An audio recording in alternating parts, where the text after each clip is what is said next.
If you like the story, you can support the author on Patreon. Link is in the description. Chapter 76, The Potter Vault. But why are there vaults here? I have read about the 11 families who formed the Old Wizard Council. And the founders of Hogwarts are not mentioned there, said Harry. That's because they were part of the original council that was created much before Hogwarts existed. But left shortly after the school was founded, or maybe they were forcibly removed, is hard to tell. There is little information about that era. What we do know is that the 4 founder families had some disagreements with the other members of the council. Afterward, they were replaced by 4 families that were considered worthy enough: Lestrange, Rosier, Malfoy and Parkinson. James explained. Those 4, I see now. Harry could speculate about the cause of their conflict. He doubted these old families were pleased to have their magical knowledge taught to everyone who attended the school. Later on, there was one more replacement in the council. Lily said. The motive was a lot clearer this time: that family died out and disappeared, so it had to be replaced. She pointed at one distant door. That one. Harry approached the door with curiosity. It was rare for an old wizard family to go completely extinct. Something major, like a war, must have happened. Is that? The symbol displayed at the top of the door was something very familiar to him. Luna and her father had spent many years studying their history. But he never expected to find their vault here. The Peverils. That's right. Do you know about them? Not many people do. We don't understand for sure what happened to them. But there is an old tale related to that family, Lily said. Harry felt a strange sensation when he approached the door. Some sort of connection. What is this? Wizards. The angry voice of the goblin resounded all over the chamber. My time is gold and I don't appreciate it when it's being wasted. Right, let's open our vault then. Let's not anger this good goblin any further. James went to the door with the symbol of their family. The goblin grumbled something in his language and walked to their vault. Harry, come on, Lily called for him when she saw he wasn't moving. Harry gave the Peveril door one last look before following his mother. He wondered what was that about. What could be inside that vault? He arrived in time to see the goblin inserting the key in the middle of the mechanism and giving it a twist. The gears started to turn, but the door didn't open yet. The goblin pulled out a small knife and gave it to James. Harry saw his father make a small cut on his finger and smear a drop of blood on a black plate situated next to the key. This is a necessary step. The door will not open without the blood of a Potter. James said this while looking at Harry. I understand. Harry understood that his father wanted to remember this well enough in case he had to come alone next time. The blood disappeared from the plate almost immediately and the mechanism came to life again. The door creaked and opened, leaving a big circular entrance into the vault. Let's go. James went first, and as he set one foot inside the room, this one became illuminated by dozens of magical torches. Whoa! Harry had never seen a mountain of gold this big. Even the one he once saw inside the Lestrange chamber paled in comparison. I know, I was also shocked the first time I saw it, said Lily. Our ancestors made some wise investments. Money is not something we have to worry about thanks to them. Now follow me, I think is around here. James walked around the mountain of gold and went further inside. Harry walked while looking around the vault. There were lots of things in here. Paintings, furniture, clothes, and many boxes filled with who knows what is stored inside.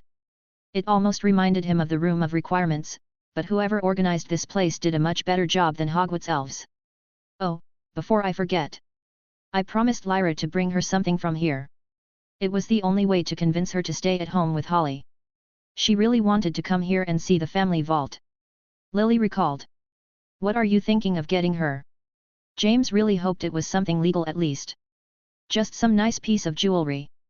Maybe a ring or some pendant. James breathed a sigh of relief.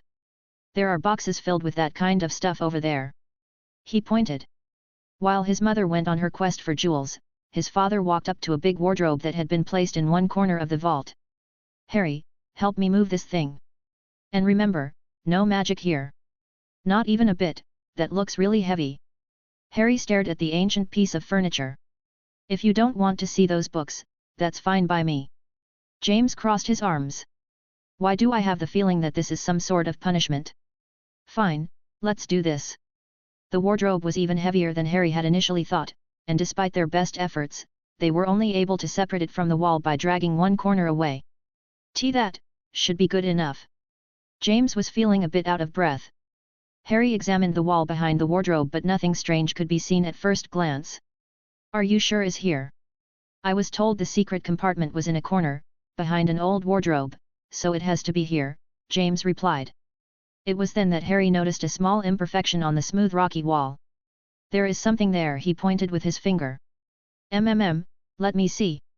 James ran his hand around that area until he felt something move. Here it is, he said with excitement.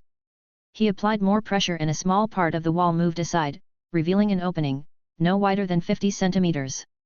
The space looked small but was enough to hide a few important objects. Come on, Dad, let's see what's inside, Harry urged his father. In case you were curious, the original 11 members of the Wizard Council are Potter, Gryffindor, Slytherin, Ravenclaw, Hufflepuff, Greengrass, Black, Carrow, Longbottom, Bones, Peverell. And the substitute for the Peverells ended up being the Gaunt family. Chapter 77, The Hidden Books. James put his hands inside the opening and pulled the contents outside. That's all. Harry wasn't expecting much given the size of the hole, but he felt a bit disappointed when he saw his father pull out 4 books and a small black box. That's it. There isn't much room in there. Our ancestors must have considered these, the most important ones to preserve. James looked down at the books. He then walked to a nearby marble table and placed the 4 books and the box on top. Lily, we found the books, come here. That's great, dear. Give me a second, I'm almost done here. Moments later, they saw her coming over with a wooden jewelry box in her hands. What did you pick for Lyra? Asked James. Well, I couldn't decide on one, so I selected a few pieces for her to choose from later at home. Lily smiled and placed the box on the table. This one made a loud noise at the impact. That looks heavy, Harry noticed. James didn't seem to care that much about his wife filling a box with expensive jewels. Let's see those books. Lily picked the book at the top. Malgamum Compendium, it is written in Latin. She pointed out, not that she was having any trouble reading it. Harry took the second one. This one is in Old Gaelic. Can you read it? Asked James. Just a bit, but I can already tell I'm not interested in this. This is a book about druid magic, Harry explained. Oh, I didn't know we had any druids in our family, James said with interest. Is an old family. Maybe an ancestor married someone from a druid clan and their descendants inherited a few spells. They are not very useful thoughts. Druid magic can be strong, but it has many downsides, like only being able to do certain magic under specific circumstances or needing a large number of druids to perform the strongest conjurations. You seem to know a lot of them. How is that? His father asked. I knew someone who was obsessed with this type of ancient magic. She also read a lot about shamans and their elemental rituals. Now, those were a bit more useful, he recalled. Harry placed the book down and took the next one. James had noticed that his son didn't want to go into details about that topic and didn't ask any more questions. Although Harry had told them many things about his previous life, his tales always become very vague when it comes to talking about his old companions. Harry uses the terms "a friend did this" or "I knew someone who liked that," but never mentions the names of those people. Human Transfigurations. Harry read the name of the book in his hands. The title caught the attention of James and Lily. Human Transfigurations. Lily observed the cover of the book. But those are not illegal. Even I could turn someone into a pig. Yes, there is also the animagus transformation. They form part of the Human Transfiguration branch. They are regulated by the ministry but not illegal, said James.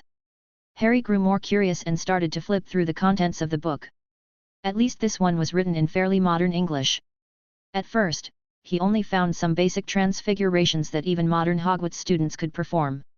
Ah, I think I see why this is here. Well, tell us. What is it? James looked at him. Yes, what did you find? Lily approached and looked at the page he was in. Permanens mutatio. Around midway through the book, it starts to talk into detail about permanent transfigurations that can be performed on the human body, Harry commented. Permanent? Lily frowned. All the transfigurations she knew had temporary effects. Once the magic runs out, the transfiguration ends and the object of the spells returns to whatever form it has. When it comes to humans, the effects last even less, because the person's own magic will interfere with the spell itself. What kind of transfigurations are we talking about? Asked James.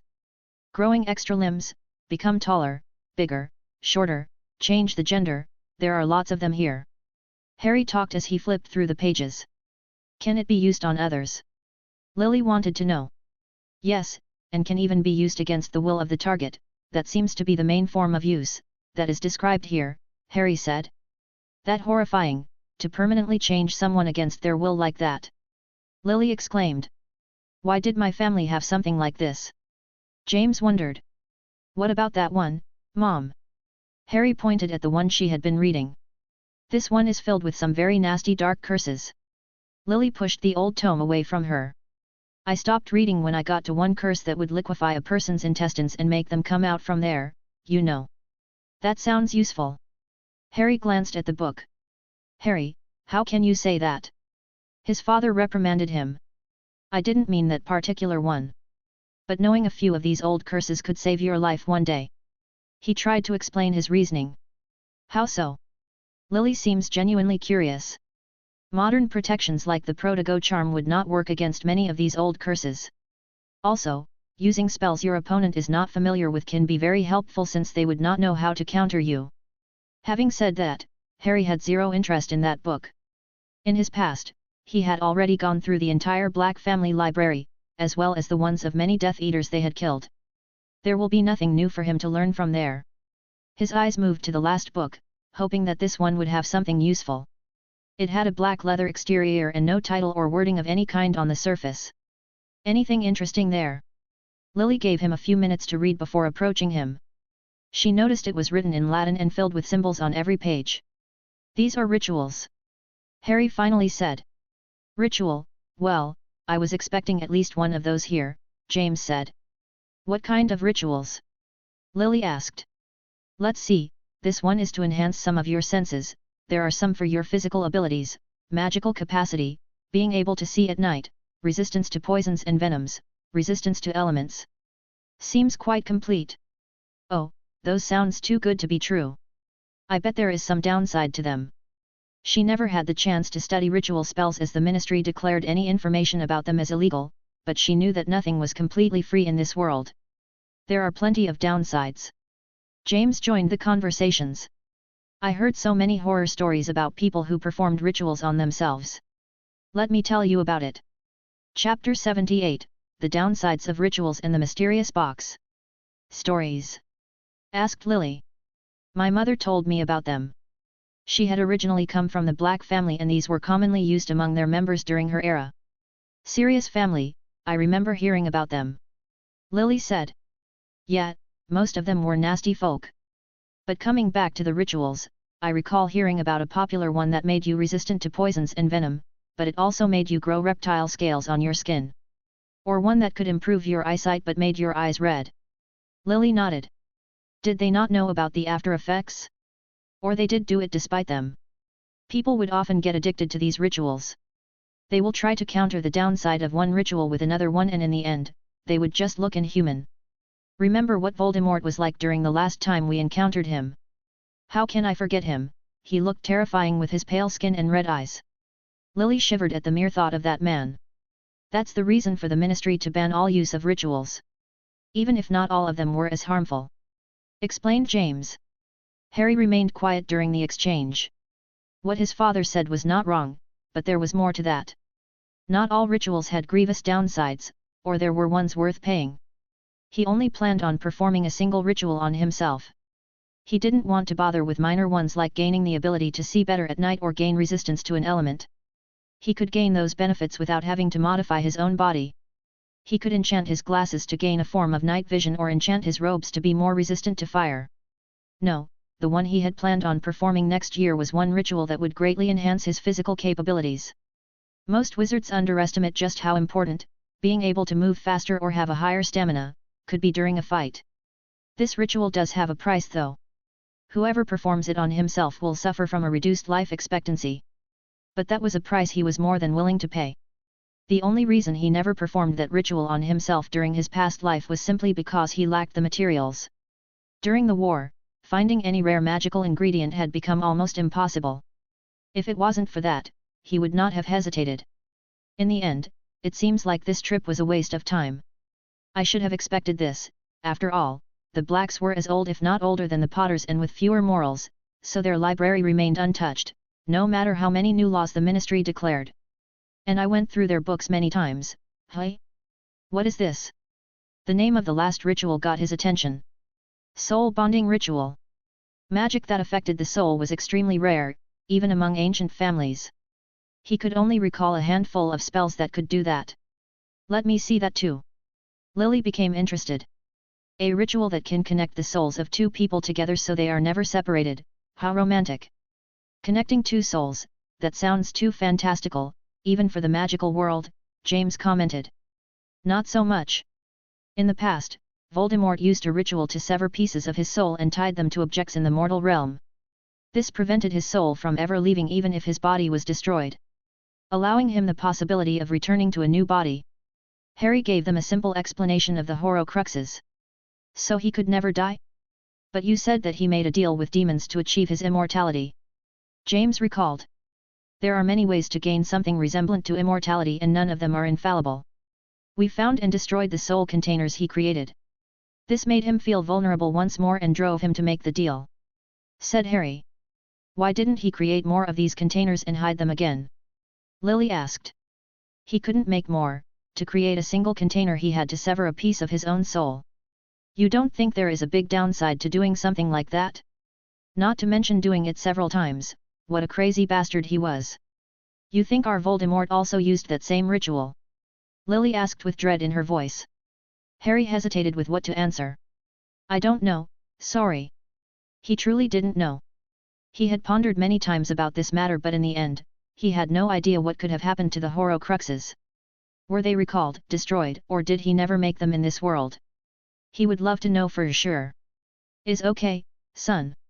We are all in this together. We will figure it out. James patted his back. Well, now it doesn't sound as romantic anymore. Lily stared at the last page of the ritual book. Harry examined the content of the page with care. No, this is very different than what he did, it just connects two souls to each other, but will not keep them anchored to the mortal realm. This is not meant to be used as a method to archive any kind of immortality, just to keep two people from separating. Is a relief to know that my family didn't store such a foul piece of magic at least. But I'm not particularly happy either with what I have seen. James said. So, what do you plan to do with these books? I have no need for them at the moment. You can put them back in their hiding spot. He answered. I want to keep the one about druid magic if you don't mind. It seems like an interesting read, and I'm in need of improving my old Gaelic. Lily chuckled. I suppose that one is the lesser evil here. James comforted himself. I'm surprised you didn't want to take the one with all the dark curses. You said it was useful. He glanced at his son. Don't need it. I already have an abundance of those, I was thinking that I should teach the two of you a few of them. What, you want us to learn that kind of dark magic, dot. James looked very displeased. This went against everything he had been taught. I want you to stay alive. And if learning some illegal curses can increase the odds, even if it's just a little bit, then yes, I want you to learn them. Was Harry's answer. James looked at his wife for support. I think Harry is right, what happened that day in Diagon Alley was, the scariest day of my life. Lily brought her son closer and hugged him. If I didn't have my hero with me, I rather not think what could have happened. Mom. Harry complained. What if next time, it happens when I am alone or with Holly or Lyra? I want to be stronger, James. I want to be strong enough to protect my family from those who wish them harm. Lily's eyes were filled with determination and James knew this was another lost battle. Fine, we'll discuss this at home. He relented. James stood up and was about to put the books back when he saw the small black box. We forgot about this thing. Right, let's open it. Said Harry. I hope to at least get something from this trip. Wait, what if it's cursed or something? Lily examined the box. Why would it be cursed? This was left by our ancestors for us. James grabbed the box. But just in case, I will be the one who opens it. The box didn't seem to be locked, so James lifted the lid without any apparent issue. Hey? Why is this here? Oh come on, what is it? Harry exclaimed with exasperation. Chapter 79, Uncle Remus. Back at home, Harry was sitting under the shade of a tree while pondering about the Peveril Vault, and its connection with his family. For whatever reason, before the family had died out, they left for the Potters, their invisibility cloak, and their vault key. Two tremendously valuable things that they would not have given away casually. If they were on friendly terms, the cloak would make sense, but why leave the key? When he suggested attempting to open the Peveril Vault, his father had denied him firmly. According to him, all of the vaults in that chamber require both the key and someone of the family bloodline to open the door. Trying to open it otherwise could trigger security measures, which could put their lives in danger. Were they supposed to guard the key in case some descendant appeared? Or maybe protect it from someone else? There was no way to know. If they left any documentation about that, it has been lost to time, unfortunately. And what about that sensation he felt when approaching the door? It was like something inside was calling him. What was that about? Could the Hallows be related to that vault? Harry was no stranger to those artifacts. The cloak was more than the rest, but at one point, he even held all three of them at the same time. According to Luna, that would have made him the master of death, as silly as that sounds. He never felt anything different about himself or that he had any special power. He instead had worked hard to learn every piece of magic he knew. None of that was given to him by some mysterious artifact created by the embodiments of death. Of that, he was sure. Harry, what do you think, aren't they cute? The voice of his sister brought him back to reality. He looked up and saw his sister, Lyra. She was smiling while showing a very flashy pair of earrings. They appeared to be made of gold and had some green emeralds encrusted in them that matched the color of her eyes. From all the things Mom brought back, you chose earrings. Harry was fairly sure she did not have her ears pierced the last time he saw her. Yes, they were too beautiful to pass. She exclaimed. I see. What did Dad have to say about them? Harry wasn't sure how he was going to react. Well, he wasn't happy at first, but Mom reminded him that I was already 11 years old and more than old enough to start wearing earrings. I guess he was not allowed much room for arguments. Harry noticed how his mother tended to win her conversations with his father. But you haven't answered my question, Harry. How do I look? She moved her dark red hair out of the way. Harry had never seen any pictures of his mother at this age, but she probably looked very close to what he was seeing now. You look great, Lyra. They make you seem very mature. Thank you. She had a toothy smile on her face. Are you going to wear them at Hogwarts? He asked. Of course, I can't wait to show Ginny. So, Astoria is not going after all. He had already imagined that would be the case. No, her mom says that her illness affects her ability to use magic, so she can't go to school. Lyra looks sad. I understand, that's too bad. He felt a bit conflicted about that girl's situation. He was confident to possess a method that could remove her curse. But that would involve revealing his knowledge about a branch of magic he preferred to leave forgotten, if possible. And it didn't seem like her life was at urgent risk or anything, so there is still the chance that Lord Greengrass can find another way to cure her. This next week, I heard that Uncle Remus is coming to visit. He decided to change the subject to avoid depressing his sister with Astoria's situation.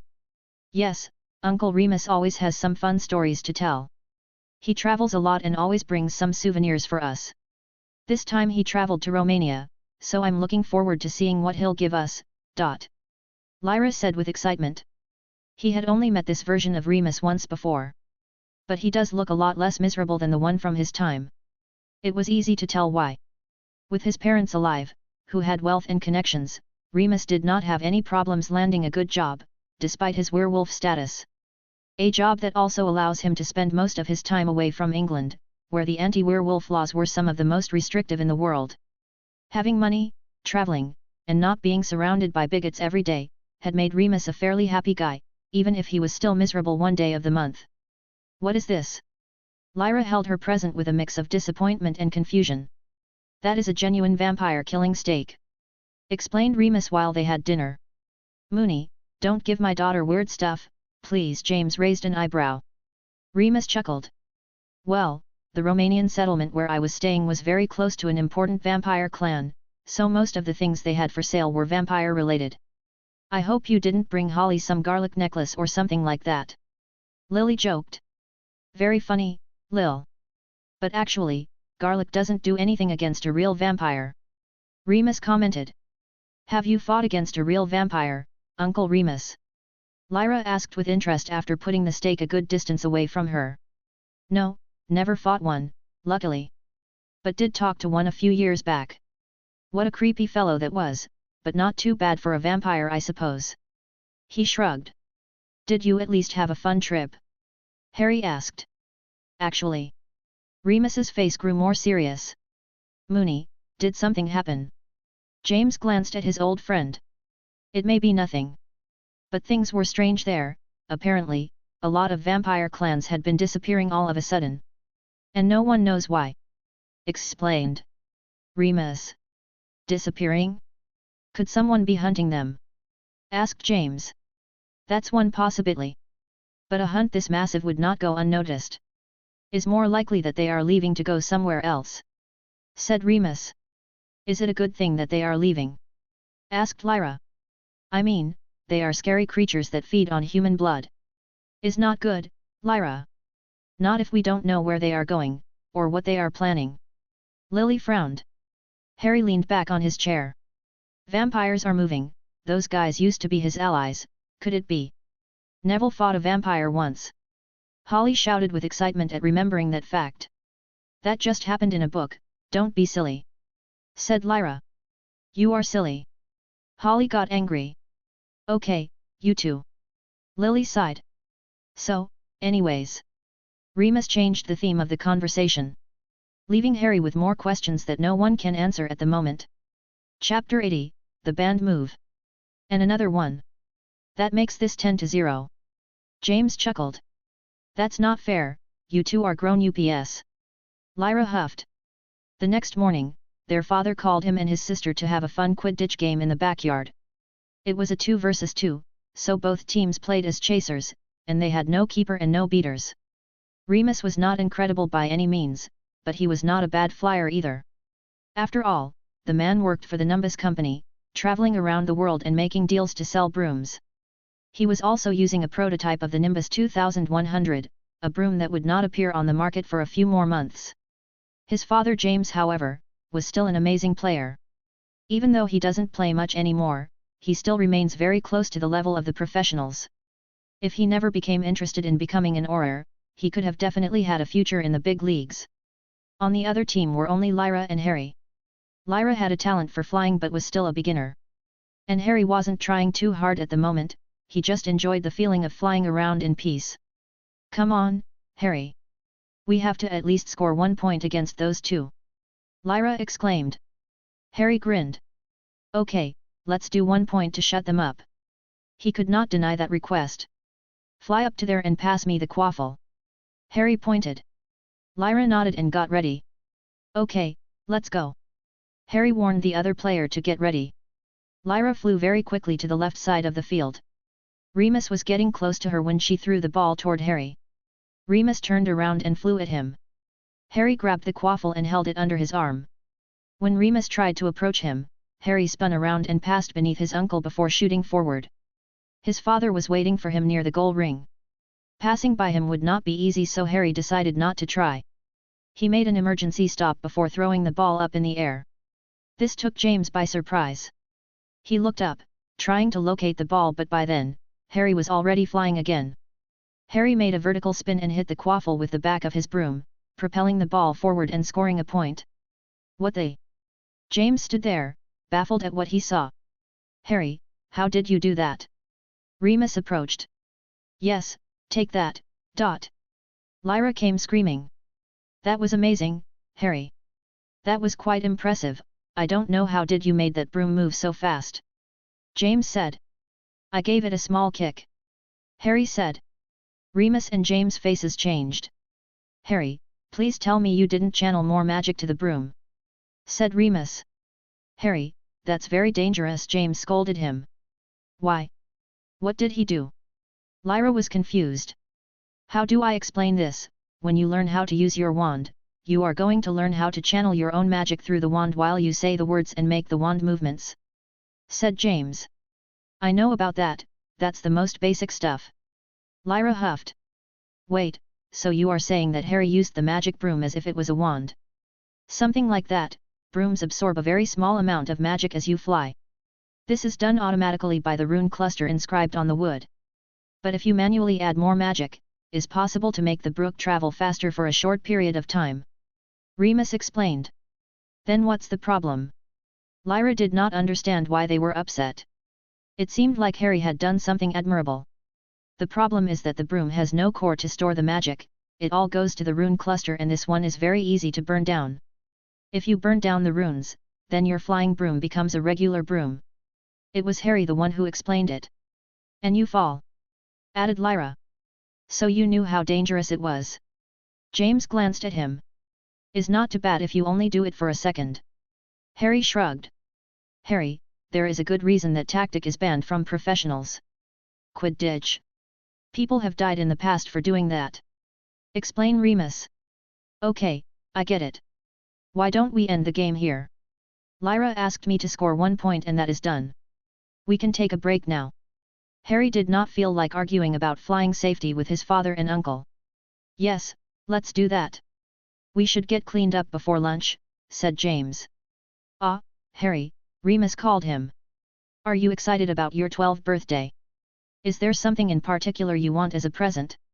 Are you going to give him a vampire tunic or something?" Lyra asked. She was still bitter about her souvenir. Remus chuckled. "No, that would make him look like Snape." "Haha. Yeah. I bet that's where he gets those ugly robes he always wears." James laughed. "There is nothing in particular that I need, Uncle Remus." "Well, it is difficult to give a good to those who need nothing," Remus said. "I would like some more earnings." Lyra chipped in. "You just got those." James pointed. "Hee, I'll remember it for your birthday, Lyra. I promise." Chapter 81, A Difficult Decision. Remus ended up staying for an entire week after that. Harry had won the best birthdays of his 2 lifetimes. Remus gave him the Nimbus 2100 prototype he was given by the company but made him promise to not show the broom around until it came out for sale in September. They were sad that he could only stay 1 week, but he had more business to attend as well as make preparations for his next business trip. This time he was going to France. The night after his uncle Remus left, his father called for him. It seems that he and his mother had something important to discuss. "Take a seat, son." James looked somewhat serious. "Did something happen?" He wondered if those Death Eaters had decided to make any moves. "No, is nothing like that," his father clarified. Harry sat down next to his mother and she started to talk. "We spent a bit of time talking with Remus during his visit.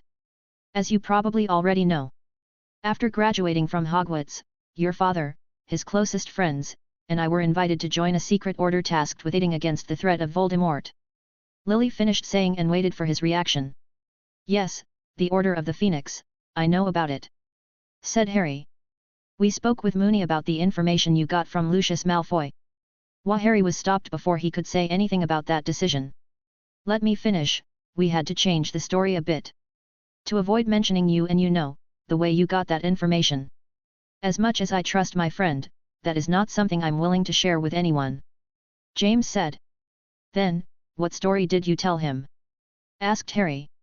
"We told him that, during an investigation on Malfoy's death, I found out about Parkinson's and that he is the one behind all the Death Eaters' attacks during the last decade, and that they don't have any idea where the real Voldemort is," explained his father.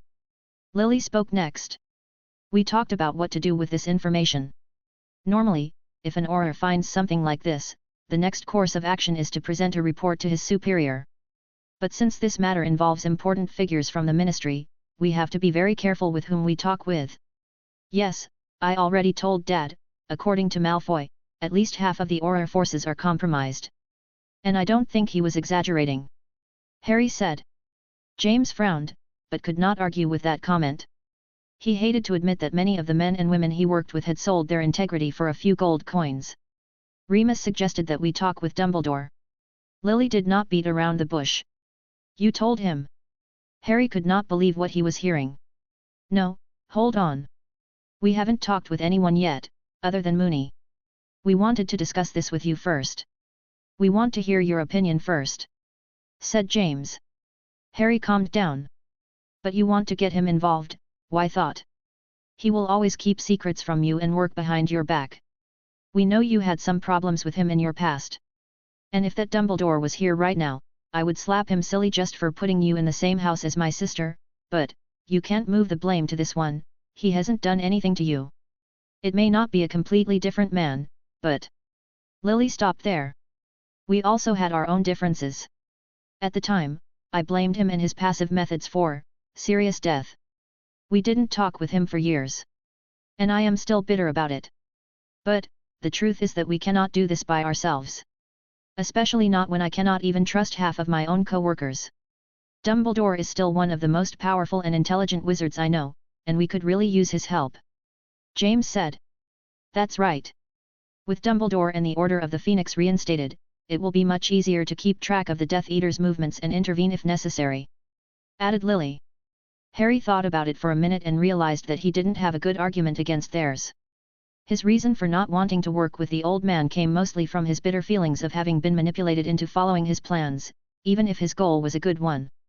But he cannot deny them a powerful ally for a reason like that one. He cannot allow his personal feelings to get in the way. "Would you be telling him the same that you told Remus?" Harry asked. "We will have to polish the details, but yes." "Does this mean that you agree with this plan?" asked Lily. Harry nodded. "As Dad said, it is the most logical step, just, don't let him manipulate you to do something you don't want to do. Dumbledore may not be a bad person, but he only sees the big picture, like a chessboard, with pieces on each side. And you can't win a game without sacrificing a few pieces. I'm glad to hear that. You can enjoy your school year in peace. If something important comes up, we'll tell you about it," James promised. "What do you mean by enjoying my school year?" "I want to help too," said Harry. "But what about Hogwarts?" asked Lily. "I can skip a few classes if necessary." Harry shrugged. "And how do you plan on helping? Most of the work we can do right now is limited to observing and spying as well as some policy maneuvering at the Wizengamot," James asked with a knowing suspicion. "You know what I can do, just find me where Parkinson and the others live and I'll take care of them," Harry said nonchalantly. "Harry!" Lily shouted. "That's what I was afraid of, Harry. You can't go around playing vigilante anymore. We already discussed this." James was furious. "Harry, you can't lower yourself to their level. I do not wish to see my son like that, please." "Lily." Harry hated for his mother to look at him like that. They went back and forth for over an hour and in the end, Harry had to make a concession and agree to do things their way for now. What he did not tell me was that he was only willing to do this for as long as the real Voldemort didn't show up. If that were to happen and the threat level rose up, Harry would act in full force, no matter what they said or what they thought of him afterward. Chapter 82, Shopping Trip. August 15th. "Wow, Mom, look at that, I want it." Holly pointed at the window of a shop. The entire Potter family had come to Diagon Alley for a shopping trip. They had initially planned on coming sooner to buy the school materials for Harry and Lyra, but Molly Weasley had convinced their mother to wait until mid-August and come all together. This also meant they could take the chance to buy something for Holly's birthday, as it was only 4 days away. "Can we go inside?" Holly insisted. The shop she wanted to enter was filled with all sorts of magical toys. "Wait, I want to get my wand first," Lyra cried. Harry gave his sister a passing glance. She was usually mature for her age, but sometimes she could get a bit spoiled when there was something she really wanted. And she had been obsessing with getting her own wand since the start of summer. "No, Mum." Holly pouted. "Okay, enough of you two." Lily huffed. "Before anything, we need to go to Gringotts. We are not buying much without money. Also, we are meeting the Weasleys there." "Hold on, do we need to go all the way down there again?" Harry asked with a hint of worry. He did not enjoy that trip to the guts of Gringotts. James found his reaction amusing. "Of course not. We have a trust vault on the upper levels. It gets a refill twice a year. Yes, you three can wait in the lobby. Just promise to behave, okay?" Lily warned. "Yes, Mom." Both Lyra and Holly answered together. I'm serious, girls, if we come back and you made some kind of mess, there will be no birthday presents for you. She pointed at Holly. And no extra books for you. She pointed at Lyra. Her birthday had been in May, so she could not use that as leverage, but she knew her daughter wanted to get a few extra books for charms and potions. The faces of the two girls became paler.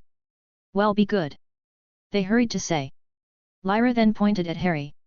Why doesn't he get a warning too? Okay. Lily glanced at her son with an attempt at a stern face. Young man, behave yourself or, Mipsy will not be making any more treacle tart for the rest of the year. Whoa, hold on a minute. Harry was not ready to receive a threat like that today. There they are. Molly Weasley found the three well-behaved Potter children sitting on a stone bench near the bank entrance. She was being accompanied by her husband Arthur and their children, Percy, the twins, Ron, and Ginny. Hello Miss Weasley, and hello to you all.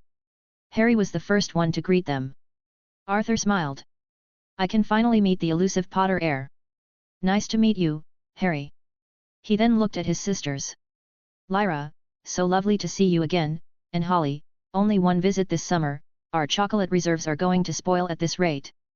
No. Holly was horrified at the mere thought. Lyra. Ginny hurried to greet her friend.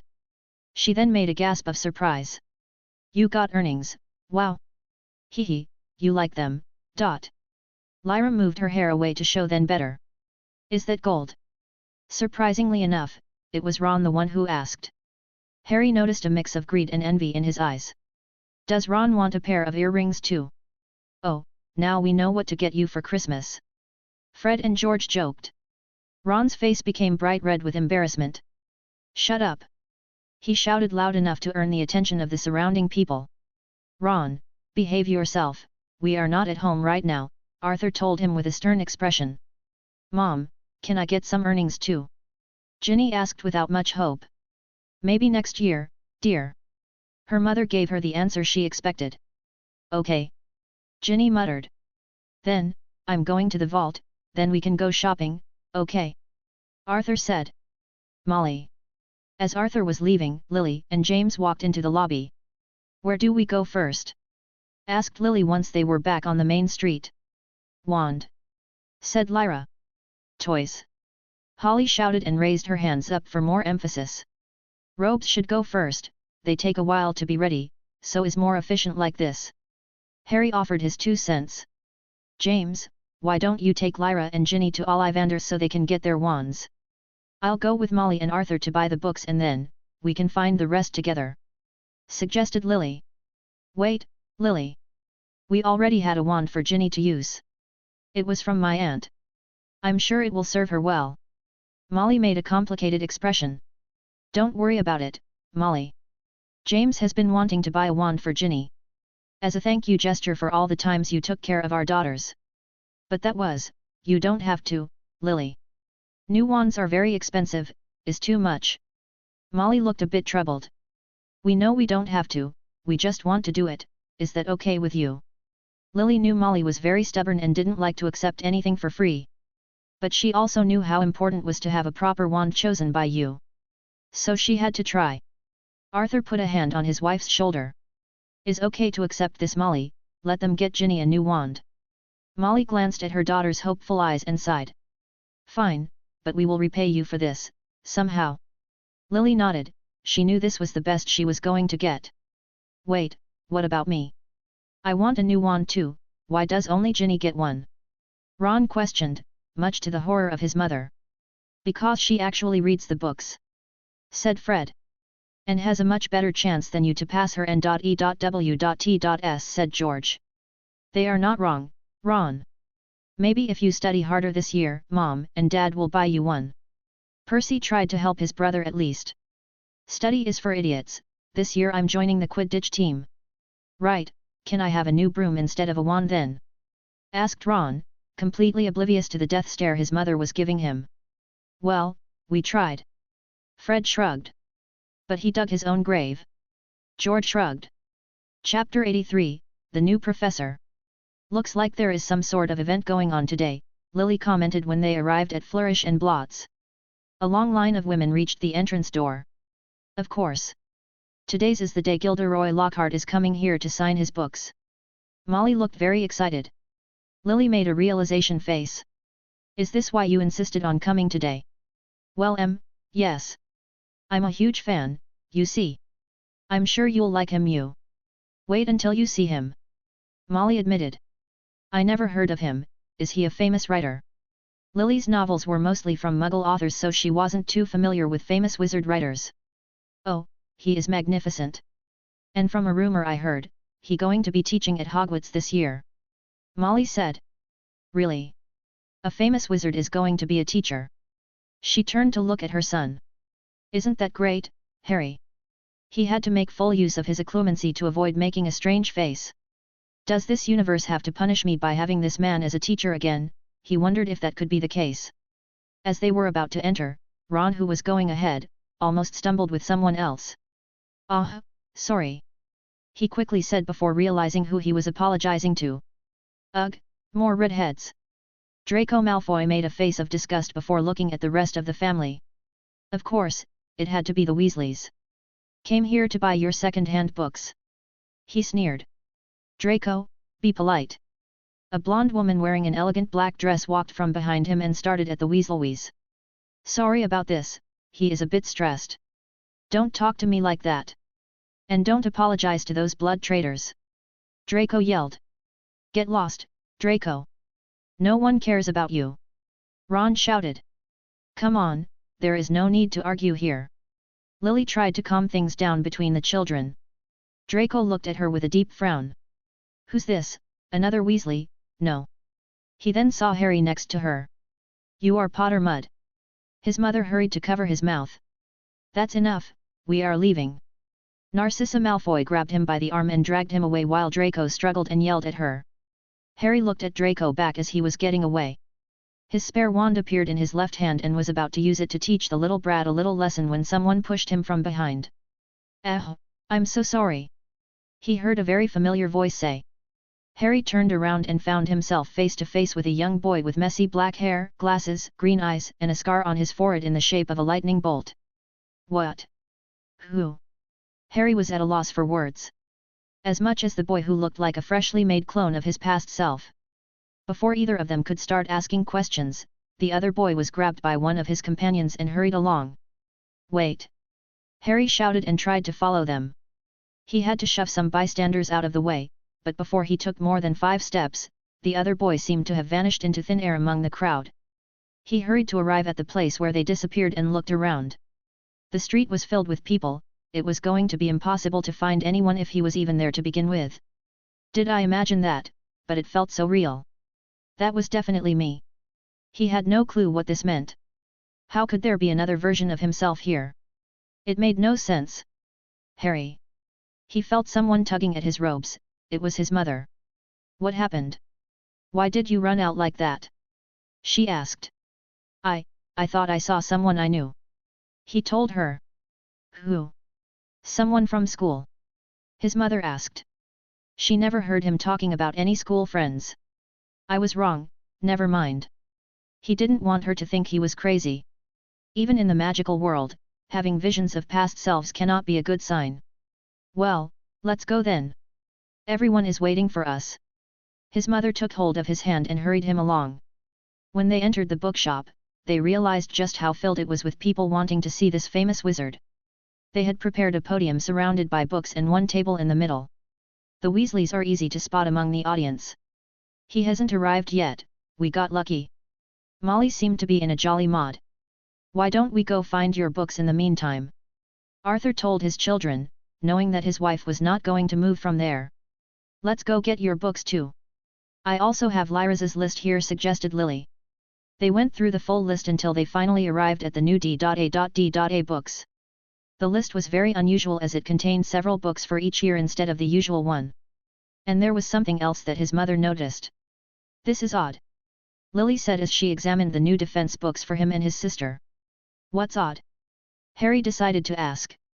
But he had an idea what she was talking about. These books were written by this Gilderoy Lockhart himself. The new professor is making the parents but his own books for teaching materials. That's so unethical. If only that was the most unethical thing that man has ever done. He wished. These don't even look like school books, is more like a He is here! People started to yell. Women were screeching and calling his name. Lockhart, we love you! Gilderoy, look this way! It looks like your new teacher is here, let's go meet him! Lily did not look pleased at all while she said that. Chapter 84, Fame and Glory. A blond man in his mid-30s with some flamboyant-looking robes walked to the table that had been set up for him and sat down. Welcome, ladies and gentlemen, but more specially the ladies. He winked. Oh, he's such a charmer, isn't he? Molly told Lily. He is, something, yes. Lily frowned. I know you are all pleased to see me, the great Gilderoy Lockhart, here in the flesh. As you all already know, besides being a successful author, I am the recipient of an Order of Merlin, 3rd class for my many achievements. But I will admit that my favorite one is being the winner of the Most Charming Smile, by the Wicked Witch magazine for the 3rd year in a row. He gave a toothy smile, showing his pearly white teeth to the crew, who seemed delighted and started clapping. Can we go? Harry requested. I want a word with him before, Lily told him. Are you going to ask him to sign those books? I could do that for you. I brought some of my personal favorites with me. Molly pulled a small stack of books from her purse. Lockhart made a gesture to calm the crowd. I know, I know. I'm incredible. But before we get this event started, I have 2 announcements. The first one is that my latest book, Tangling with Vampires in Romania, will be coming out next month. In this adventure, I protect an old town from the attacks of some nasty vampires who wanted to kidnap some of the local virgins. Romanian vampires again, what is going on there? He wondered if this was related to what Remus was saying. He was aware that Lockhart's modus operandi was to claim the achievements of poor unfortunate fools. But the events themselves were very much real. They were just performed by others. Of course, I also took care of the virgins. Lockhart chortled. Oh, he is so humorous, isn't he? Molly grinned. Can I wait outside? Harry requested. I'm bored. Holly complained. Me too. Ron complained. Can we all wait outside? The twins requested. No, and be quiet. He is going to say something. Molly looked at them with righteous fury in her eyes. And as for my second announcement. This coming school year, you will be able to find me at Hogwarts. The headmaster, Albus Dumbledore, has personally requested me to be a teacher at the school for a year. And who can say no when it comes to inspiring the next generation of wizards and witches? Lockhart proclaimed. He is so admirable. What a hero. A teacher, I wish I could go back to class. Many women in the audience started to murmur. And now, we can start with the main event. I see you are all lined up, just how I liked it. He worked at the first woman in line and this one blushed. Excuse me, I just wanted to ask something. Lily raised her hand as she walked forward. Gilderoy looked at her and smiled. He also noticed the books on her hands. What a lovely thing we have here. But I'm afraid that if you want my signature, you will have to wait in line like the rest. No, my question is about the books you marked for your D.A.D.A curriculum. All of the books you requested the parents to buy are your own books. Lily said with a deep frown. Well, I did try to find other books to select.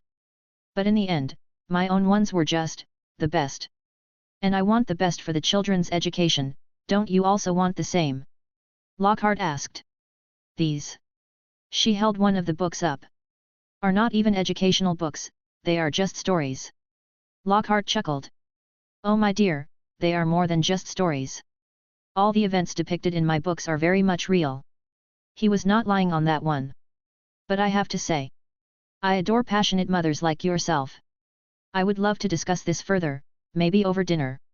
Ask my assistant over there for the details. He pointed to his left. Lily was beyond furious now. She was about to growl at him when a loud commotion started at the entrance of the shop. Is him? He is here. The boy who lived is here. People started to yell. The boy who lived is here? Well, bring him here. He had no doubt heard about my presence here and came to see me. Lockhart pointed towards the entrance. The poor Neville was surrounded by people asking him questions while his grandmother tried to chase them away. A man from the press hurried up to grab him by the arm and dragged him to the center of the shop where Lockhart was waiting. Ah, there it is. My #1 fan. Gilderoy Lockhart moved smoothly to his side and placed his arm around Neville's shoulder. Go ahead, take some good pictures. The boy who lived with his new professor, Gilderoy Lockhart. He smiled. What, who is this? Neville had no idea what was going on. Right, give me one of those stacks. Lockhart pointed to one stack of books on top of his table. This was the whole set needed for their school year. He was given the books and then placed them on Neville's arms. Here you go, said Lockhart before looking back at the camera. A full set of school books for free. For my good friend, Neville Longbottom. Longbottom. Neville complained softly. Tisk, does he think this is over? Lily was about ran at him again when she felt a tug on her tunic. Mom, let's go, please. Holly was beyond bored already. Fine, let's just pay for these books and leave. She had to give up on arguing with that man, for now. Thank Merlin, said the twins. Finally, let's leave this place. Ron huffed. Yet. Harry glanced at Neville and felt bad for the boy. But he also felt extremely relieved for not being in his place anymore. Being just Harry was truly a blessing. Chapter 85, An Special Request. Whoa, why are you guys leaving in such a hurry? James spotted the group as they rushed to exit the bookshop. Mom, look. Lyra ran to her mother with a small box in her hand. You got your wand? Let me see. Lily opened the box and observed the wand inside. This wood. She was surprised by it. It looked extremely familiar to her.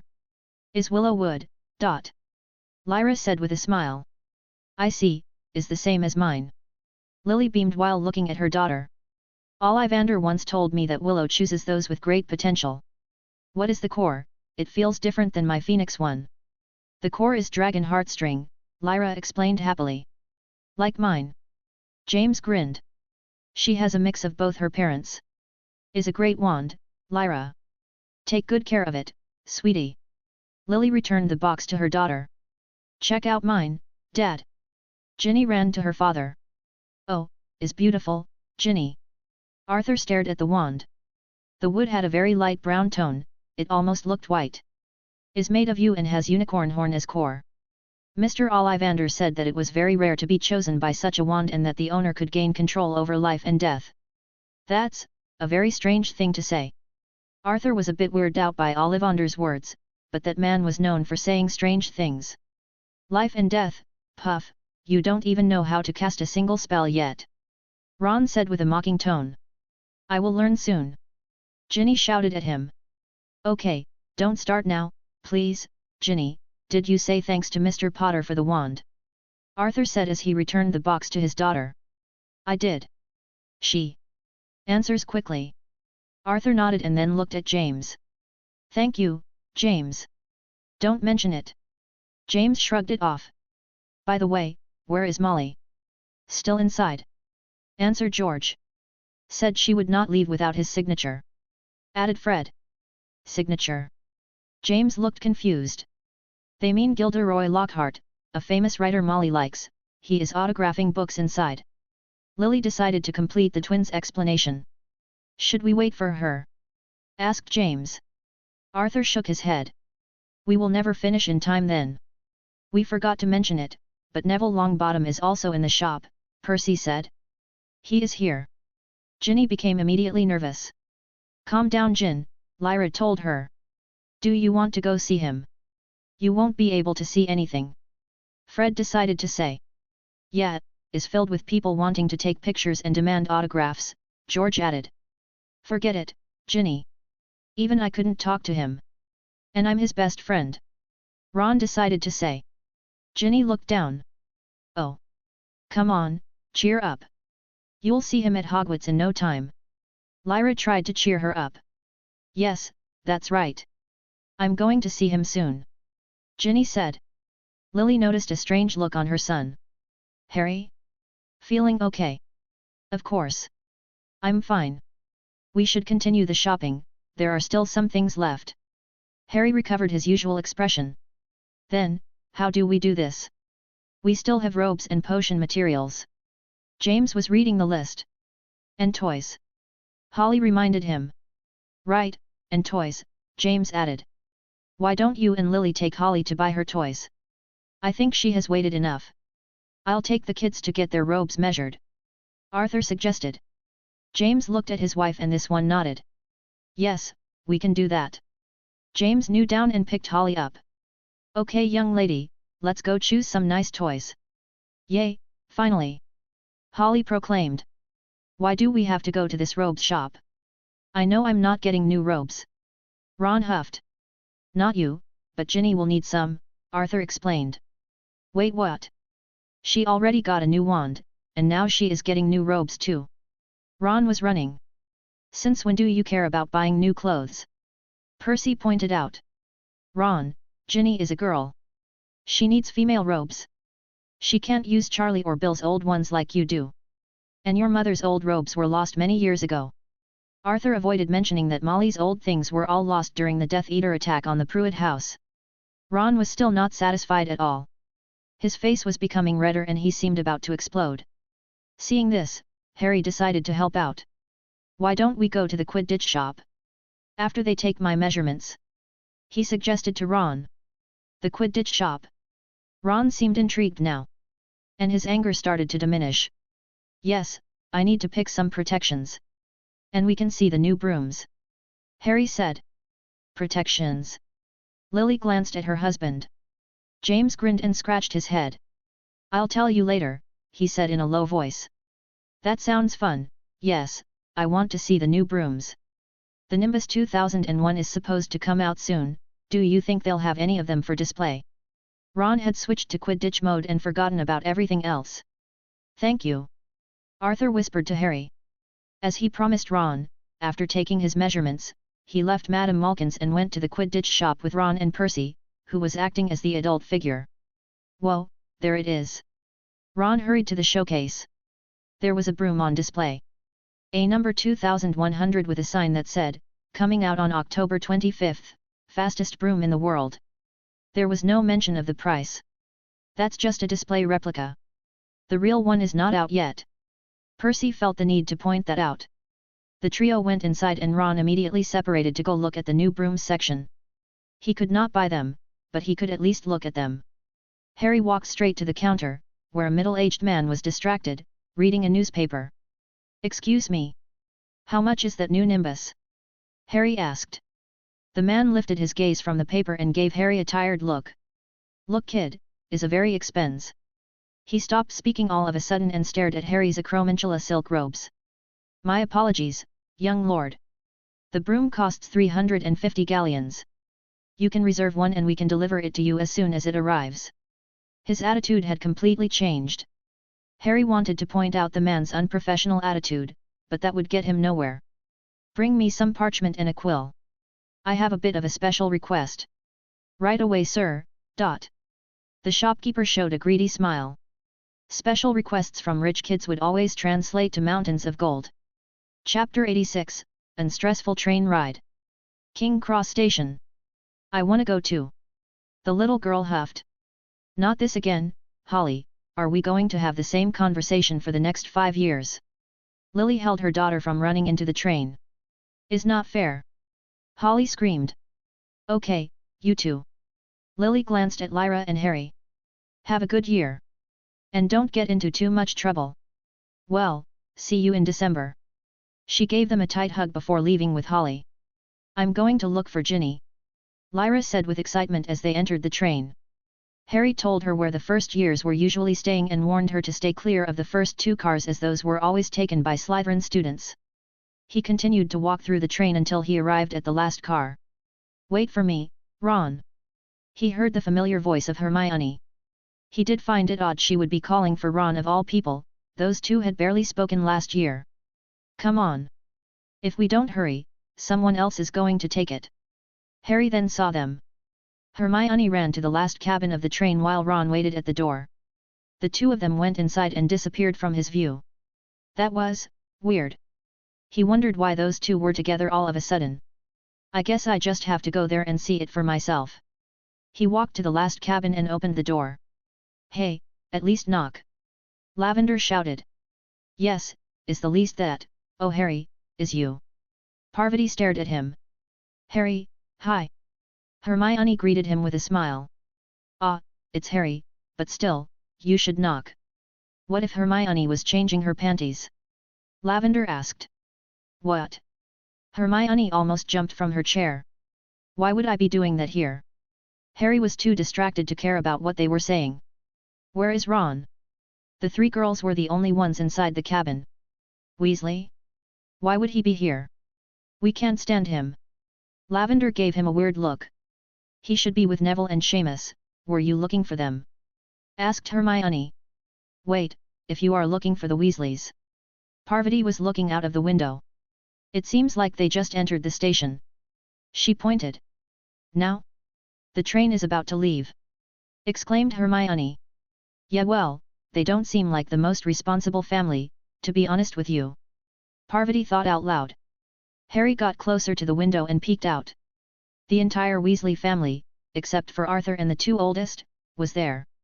This included Ron, of course. How can this be? I'm sure of what I saw this time.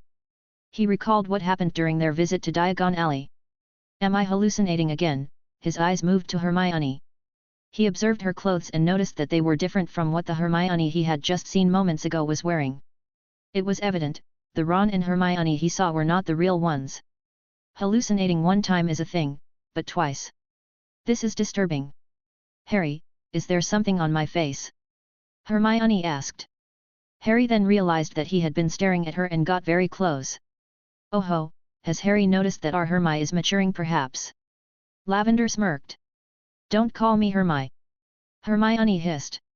Hermione is becoming a woman, time passes so fast. She is already mesmerizing the boys. Parvati added with a dramatic pose. Don't call me my own either. She pointed at Parvati. Excuse me. Harry stood up and left the cabin in a rush. Come on, Harry. We were just joking. Lavender hurried to say. He looked a bit odd today. Parvati noticed. Yes. Is also weird that he came asking for Weasley. I have never seen them talk before. He looked anxious about something. Hermione commented. Oh, by the way. I have heard a juicy rumor. Lavender whispered while leaning forward. Already? We haven't even got to towards yet. Hermione was surprised. Is this about the new defense professor? Because everyone knows about that. Parvati commented. No is not, shut up. Lavender gave her a shush sign. My juicy rumor is about the Malfoys, you see. Harry went into the train corridor. After making sure no one was around, he pulled out his spare wand and started to cast all the detection spells that his father had taught him during the summer. There was a real possibility that someone was attacking his mind, filling it with these visions. His occlumency shields could be considered strong, but when it came to the mind arts, he knew there were those much better than him. Nothing. He tried them all. There was no sign anyone had cast any type of spell here and there were no traces of spells having been cast on him. There was nothing at all. Could this be in his mind alone? Am I going crazy? My daddy told me to never call myself that. Is a very bad word. He was so distracted that he didn't notice the girl approach until she was right next to him. Luna. Hello, Harry Potter. Have we before? She tilted her head as she asked. No, we have not, Harry answered. Okay. She didn't seem to care that much that he already knew her name. I meet your sister, Lyra. She seems nice. She can be nice sometimes. Why are you here alone, instead of with them? Luna looked out of the window for a while before answering. They talk a lot, it was making my head feel fuzzy. He chuckled. I can relate to that. Just don't go into that last cabin. It will make your head explode. Harry advised her. If she cannot take a few minutes with his sister and Ginny, Lavender and Parvati could be lethal. Luna looked at the last cabin with a serious gaze. That sounds dangerous, I will keep it in mind. I was following the trace of some crumplehorn snorkax. Have you seen any? They like tight spaces like these corridors. Luna looked around. No, I'm afraid not. He was already used to her talk about weird creatures. She then stared at Harry and walked around him. How strange. Harry waited patiently for her to continue. Most students have humdingers or nargles around them, but you have some that I have never seen before. Luna commented. Really, what do they look like? For what he knows about how Luna's ability works, theirs was only one thing she could be saying, his magic. I don't know, it's yellow. I think the Nargles are afraid of it. Luna looked worried now. She wasn't looking at Harry directly but at something around him. Luna, dot. Harry called her a bit loudly to make her snap from her trance state. The glaze on her eyes disappeared and stared directly at him. Those things that you saw, they will not hurt you. Neither will I, never. I can promise you that. Okay. Harry looked serious. Luna nodded. Good, you should go back now. I am not good for a first year to wander around too much. Harry advised her. When she left, Harry examined his hands and arms, looking for something specific. Not there, that's good. He looked relief. I have enough problems now. Don't need this to follow me here. Chapter 87, The Many Rumors About Neville Longbottom. This is amazing. Lyra had her eyes opened like plates. She had seen images of the castle, but looking at it in person was a completely different experience. Look at that ceiling, is like a real sky, there is even the moon there. Ginny pointed up. That's an enchantment made by Rowena Ravenclaw almost a millennia ago. There are thousands of runes carved onto the ceiling to create that effect. And they need to be maintained every decade. Hermione got closer to the first years and told them. Hermione, stop killing the first year's sense of magical wonder. Lavender scolded her. I'm not doing that. I would love to have someone explain those things to me in my first year, and learn more about the castle. She responded. I personally like to leave some things unexplained. It makes the world seem more mysterious and romantic. Parvati said. But not everyone wants to remain as an idiot, like you. Her twin sister, Padma, joined their conversation. Parvati was getting ready to respond to his sister when Professor McGonagall called for everyone who was not a first year to go take a seat at their table. The sorting ceremony was about to begin. What house do you think your sister is going to end up in? Hermione asked Harry when it became Lyra's turn to put on the hat. He had considered what house would be better for her. But as long as she doesn't go to Slytherin, she would be fine. Not that he believed that they were all evil. But he was afraid that the other kids would be less than welcoming to a half-blood with a brother in Gryffindor. Any house will be good, but I would like to have her here in Gryffindor. He responded. Oh, are you the overprotective brother type, Harry? Asked Lavender. She is very pretty, with those striking green eyes and her red hair. You are going to have a lot of work in the coming years, chasing boys away from her. Commented Parvati. She can do the chasing away herself. Lyra has a strong personality, like our mother. He said that, but if any boy were to cross the line, he would be teaching them a lesson. Gryffindor. The hat proclaimed. Harry let out a sigh of relief that he didn't know he had been holding. People at the table clapped for Lyra as she approached the table, making her feel somewhat embarrassed by the sudden attention. Here, come sit here, we'll make room for you. Lavender waved at her and pointed at the seat. Hermione moved a bit and let Lyra sit between her and Harry. Thank you, M. Lyra was unsure how to address her. Hermione, and these are Lavender and Parvati, we are friends of your brother. Really? Lyra was surprised. Harry never mentioned any school friends to her, and she had never seen him send a letter to anyone. She thought her brother was a bit of a loner. Harry felt his sister gaze upon him and he turned his head to meet her eyes. Yes, well, welcome to Gryffindor, Lyra. You are going to love it here, this is the best house, Lavender commented with her usual high energy. I hope my friend Ginny gets sorted here too, Lyra said. Which one is Ginny? Hermione asked as she looked at the few remaining unsorted students. That one, the red-haired girl. Ginny Weasley. Lyra indicated. A Weasley? Then she is definitely coming here. All of her family is in Gryffindor. Parvati informed her. After a few more sortings, it was finally Ginny's time. The hat had barely touched her head when it clamored the name of Gryffindor. See? Parvati remarked. Ginny went to sit with them, only stopping for a moment to greet her brothers and another one to stare at Neville, who was sitting close by with Ron and Seamus. He is here. I just saw him. Ginny said with excitement as she arrived at Lyra's side and sat down between her and Hermione. Saw who? Asked Hermione. She is talking about Neville Longbottom. Lyra spoke in a low voice. She didn't want the entire table to know what they were talking about. Ah, him. There was a lot of commotion with him last year. But now, things have calmed down a lot," said Hermione, remembering the beginning of their first year. "Are you a fan of these books with his name on them? We had so many of those last year, including my own over there," Lavender added. "I was not a fan of the books, I just read a few of them and became curious about him." Hermione was not particularly proud of how she acted the first time they met. "So how is he in real life? He seems a bit different than I expected," Ginny commented while looking to her left, trying to catch a better glance at him. "Is he chubbier than you expected?" Lavender chuckled. She had heard that comment many times before.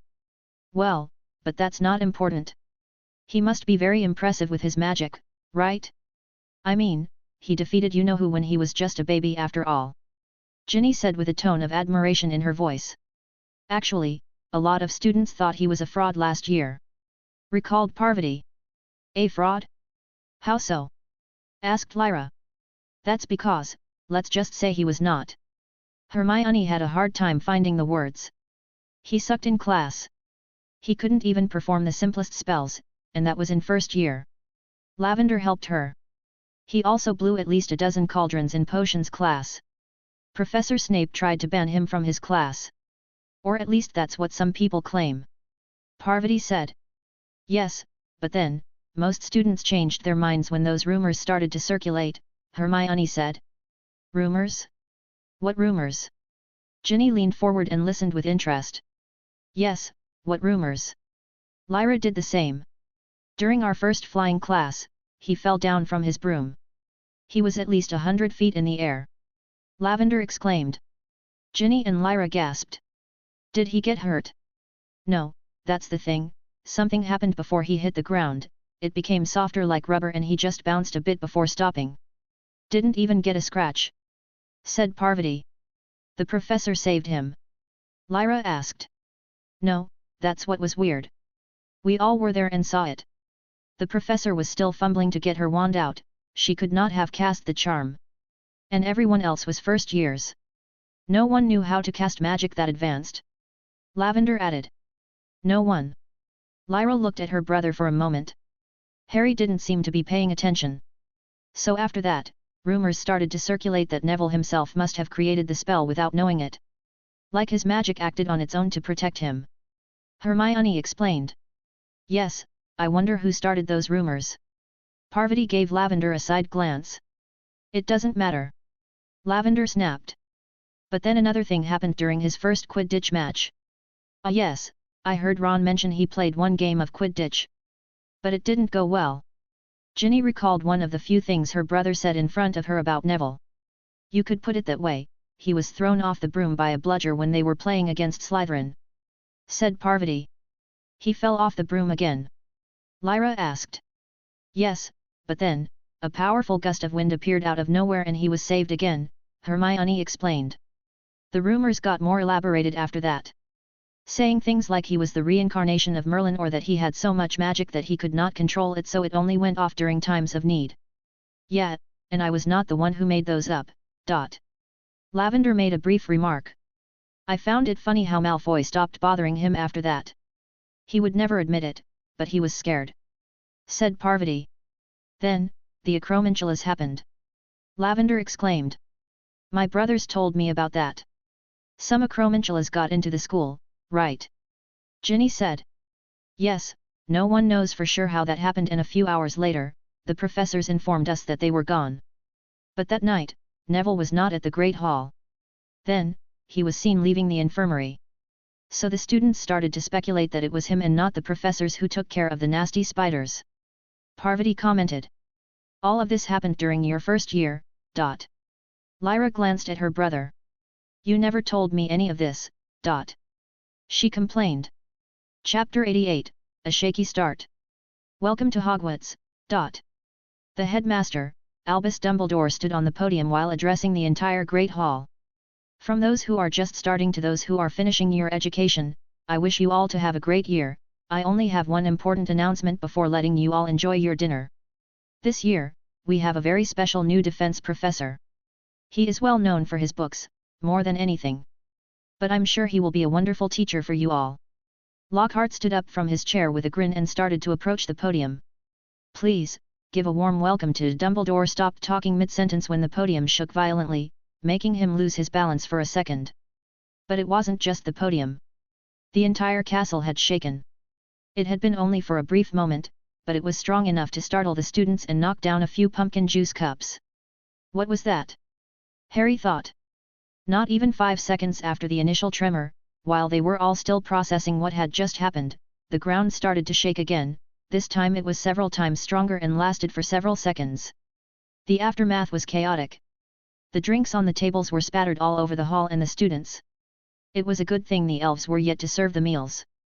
Some of the children had fallen from their chairs while others had jumped out of them and hid under the tables. Lyra was clutching his arm and had her eyes closed, but she seemed to be unhurt.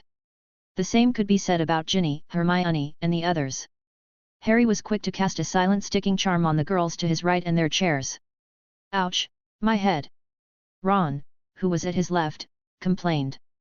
Seamus had also fallen next to him and Neville was watching them with concern. Ron, you moron! Why did you grab onto me? Shouted Seamus. Are you guys okay? Harry asked the girls while removing the charm with a flick of his wand under the table. I'm fine, I think, Ginny answered. Lyra. Harry called his sister, who was not letting him go. Is it over? She asked with her eyes still closed. Yes, it was just a short tremor. You can open your eyes now. Harry tried to calm her down. Lyra looked around and saw all the chaos around the hall. Most of the students ended up on the floor, one way or another. But she noticed that she was still secured on her chair. How did? Wow, I thought I was going to fall but I was able to hold onto my chair, somehow. Lavender took the words out of her mouth. Students, please remain calm. Called the headmaster amid all the yelling. Prefects, please escort anyone who is injured to the infirmary. Everyone else, remain in your seats. Ouch, help. Dumbledore looked behind him, at where the noises were coming from. Apparently, the new professor had somehow managed to get stuck beneath the podium. It looked like he had been trying to hide there but could not fit. Professor Lockhart, how did you, never mind. Severus, please come help the new professor. Snape looked at the ridiculous position Lockhart had gotten himself in and frowned. His head and arms disappeared beneath the wooden platform while his butt was sticking out. There was no good way to get him out of there, not without magic at least. Depulso. With a quick wave of his wand, Snape sent Lockhart flying against the back wall. That was a bit unnecessary, Severus. Dumbledore frowned. Albus, I'm going to accompany the prefects, McGonagall told him as she was passing by. I'll go too. Have to make sure everyone gets safely to the infirmary. Professor Flitwick said. Things took a few more minutes to calm down. Then few children who were hurt were taken to Madame Pomfrey while the rest waited for the headmaster to speak again. Very well, this was an unfortunate start to our school year, but nature can be unpredictable sometimes. Luckily, no one was seriously hurt. And now, as I was saying before, allow me to introduce our new Professor of Defense, Gilderoy Lockhart. There were a few claps here and there while Lockhart approached the podium again, but people were still a bit shaken. Harry observed Dumbledore as he went back to his seat. There was a clear look of concern on the old man's face. And Harry understood why. Anyone who has spent enough years in this castle would know, there are no earthquakes in Hogwarts. This was not a natural occurrence. Harry, is something wrong? Lyra still looked anxious. No, why do you ask? He asked. You were making that serious thinking face again. Lyra pointed out. I have a serious thinking face. You do, isn't that right, Ginny? Lyra turned to her friend. I don't know you as much as Lyra but, you do make some scary faces sometimes. Ginny recalled. Yes, he totally does. I saw those too. Hermione joined the conversation. Okay. Let's move away from my face. Harry adjusted his glasses. And to answer your question, there is nothing that you need to worry about. This castle is one of the most secure places in the world. You are safe here. Just worry about getting to class in time and doing your homework. Harry told his sister. He also talks like an old man sometimes. Lavender joined the conversation. Does he talk like that at home? Parvati questioned Lyra. sometimes. Lyra giggled. The fright from before disappeared from her mind. They then continued to talk about him. You should see the face he makes when he eats treacle tart. Lyra exclaimed. Oh, I remember that. Ginny chuckled. Harry sighed. He could defeat demons, dark wizards, or dragons. But winning an argument against a group of teen girls was an impossible challenge, and he was not going to fight a losing battle. It was better to ignore it. Chapter 89, A Change of Attitude and the Loss of an Old Friend. Mr. Potter, please stay behind for a moment. Professor McGonagall requested. Of course, Professor. Harry answered politely. You didn't get in trouble, right? Hermione stared at him. No, I don't think so. But he did have an idea of what she wanted to talk about. Harry waited patiently until everyone exited the classroom and approached the professor's desk. McGonagall lifted her eyes from her papers and glanced at him. Oliver Wood came to me yesterday to hand me the list of applicants for the Quidditch team and I noticed your name among them. You were also one of the only 2 candidates for the position of Seeker. That is correct, Professor. He could guess where she was going with this. I'm sure you are aware already, but your father was a superb player during his school years. One of the best chasers the Gryffindor team ever had. McGonagall explained. He did mention it once or twice. The professor smiled. I bet he did. Did James teach you how to fly properly? He did. Harry nodded. And did you bring a good broom with you? The ones you can borrow from the school are suboptimal to say the least. I brought 2. My Nimbus 1900 and a prototype of the new Nimbus 2001 that my uncle Remus gave me. I wasn't sure if the school would allow me to use the prototype to fly. I will need to consult this with the other professors, but I don't think there will be any problems once that broom becomes available for sale. In the meantime, use the 1900. Very well, that's no problem. The old one was still a good broom, and his opponents were going to be students. I have high hopes for you, Mr. Potter. The team really needs a good seeker. What happened last year was very unfortunate. It sounded like she wanted to use a different word to describe that. I'll do my best, Professor McGonagall, Harry promised her. There was one more thing I wanted to comment on. The professor let out a long pause. Is about your performance during the first classes of this year. Was there a problem with my work? He asked. Of course not. Your work has been perfect. Even more so than Miss Granger. I could not have done it any better. But this made me wonder, where was this Harry last year? McGonagall questioned. Harry considered for a moment what to say. After assessing the current situation with Voldemort, he realized that there was no more need to keep a low profile at school. He was not planning on trying hard either, this was just the 2nd year of Hogwarts. But he did stop holding back so much. It made attending school much more relaxing if he didn't have to carefully calculate his every move to avoid standing out more than the average student. I wasn't feeling very motivated last year, Professor. He decided to go with that. I see, I did notice that you seemed somewhat bored during our classes. The professor recalled. Still am. He thought. But I'm glad to see this change in attitude. And if you are feeling unmotivated again or if you think the material is too easy, I want you to talk to me, and we will figure something out. McGonagall said. I understand, thank you, Professor McGonagall. He could at least appreciate the passion of this woman for teaching even if her efforts were wasted on him. There was nothing she could teach him anymore, she already did in the past. And since then, he has pushed that knowledge to another level. Mr. Potter, I have been teaching for many years, and during this period of time, I have developed a keen eye for students. I can tell when someone has something special to them, something that others don't have. And I can tell that you will accomplish great things in the future, Mr. Potter. As long as you study hard and don't give up. On Saturday morning, Harry was going through the contents of his suitcase. Daphne sent him a message yesterday to meet at their usual spot. But he was having trouble finding his invisibility cloak. I'm sure I put it here. He continued to move things around. He immediately discarded the idea that the cloak had been stolen. This suitcase was well protected against thieves. There was zero chance that a Hogwarts student and especially one of his roommates could get inside. It was at that moment that he noticed a black piece of fabric he had previously moved out of the way. Harry picked it up and examined it up close until he found the sigil of the Peveril family at the neck area. What is this? He could not understand it. He analyzed it further, looking for symbols and marks on the fabric. Harry was extremely familiar with this magical artifact. After further inspection, he had no doubt, this was the invisibility cloak he always used. But it looked completely different now. He remembers it looking normal when he packed his things, a few days before traveling to Hogwarts.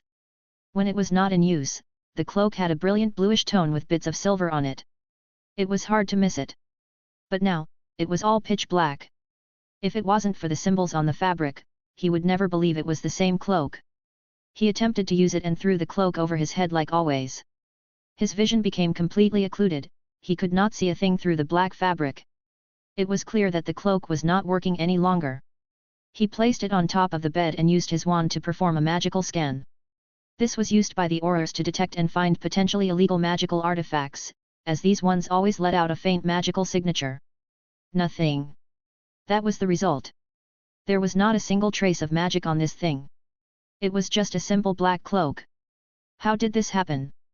This magical artifact that has been around for many centuries and passed down several generations of his family, has just lost its magic with no warning or explanation. Chapter 90, Argument with the Secret Friend.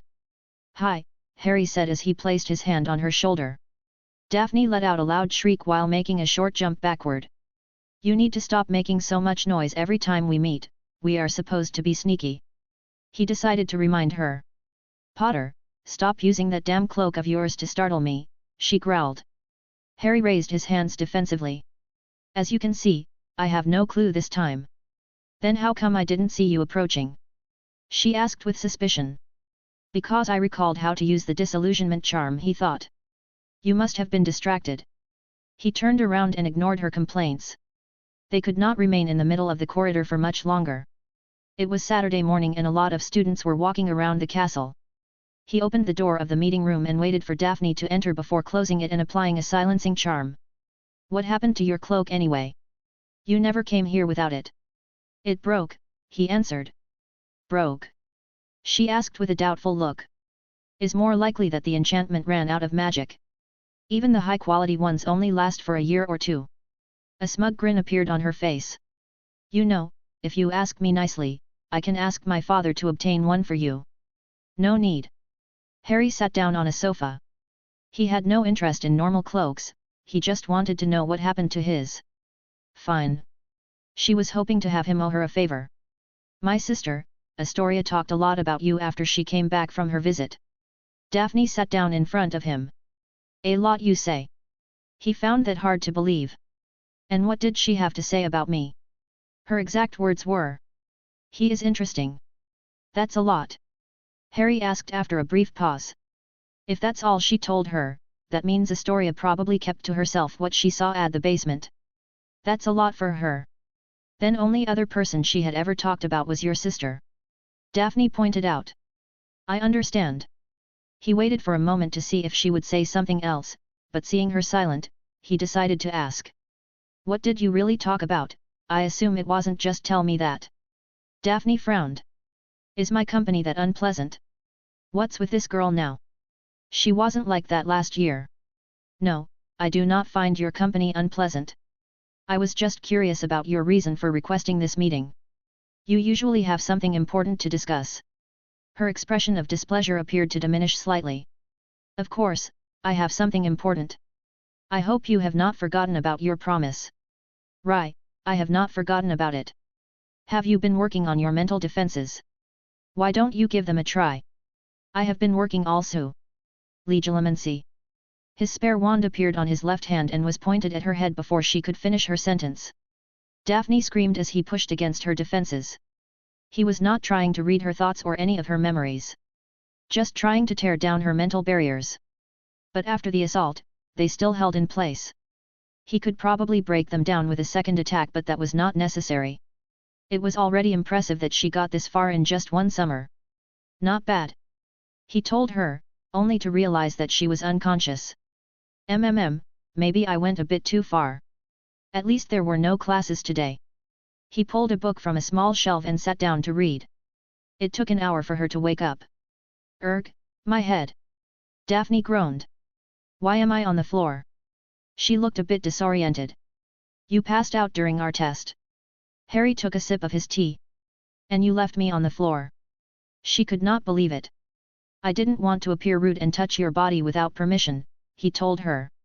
That's ridiculous. Of course, you can touch my body. Harry raised an eyebrow. I mean in an emergency. She got a bit red. I'll remember it. And where did you get food from? She saw him eat something with a spoon and take another sip of tea. I called an elf. What? We are not supposed to be seen here. By students or professors, the elves don't care. He took another bite. This is delicious. Would you stop eating cake already? Is not cake, it's chocolate tart. Vanilla base, chocolate ganache and a drizzle of mint sauce.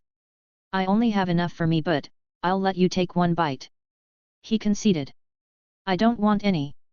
But more importantly, what happened with the test, did I fail? She looked somewhat worried, after all, she had put in a lot of effort. Not at all. You passed. Your defenses are decent. Harry finished his dessert and took one last sip of tea. Then, you have to tell me what happened last year. I don't have to tell you anything. I can tell you things, there is a difference.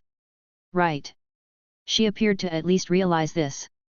You don't have to answer but, there are a few things I have been wanting to know. Like what happened last year with that teacher who attacked us, and don't tell me he just ran away. Daphne looked serious. We had a short duel. I won, Harry answered. You won, against a veteran hit wizard. You don't have to believe me. But you asked. Is Professor Nair alive? No. Daphne paused for a moment. She was going to ask if he was the one who killed him, but he wasn't going to answer something that direct. Have you lied about your identity? Because there is no way a first year could, you know.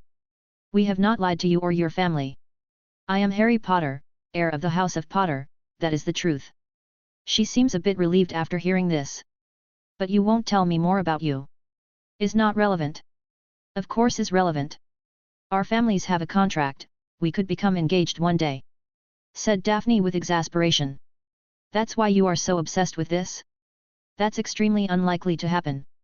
There was one clause in their contract saying that if neither of them had found a suitable partner by the end of Hogwarts, they would revise the matter of the marriage between their families. He knew that his parents only agreed to this in order to satisfy Lord Greengrass, and they would never agree on anything against his will. But it seems like Daphne has different ideas. Why won't you trust me? What do I have to do? The ground started to shake with tremendous violence all of a sudden like it did a week ago during the opening feast. Chapter 91, Too Many Strange Occurrences.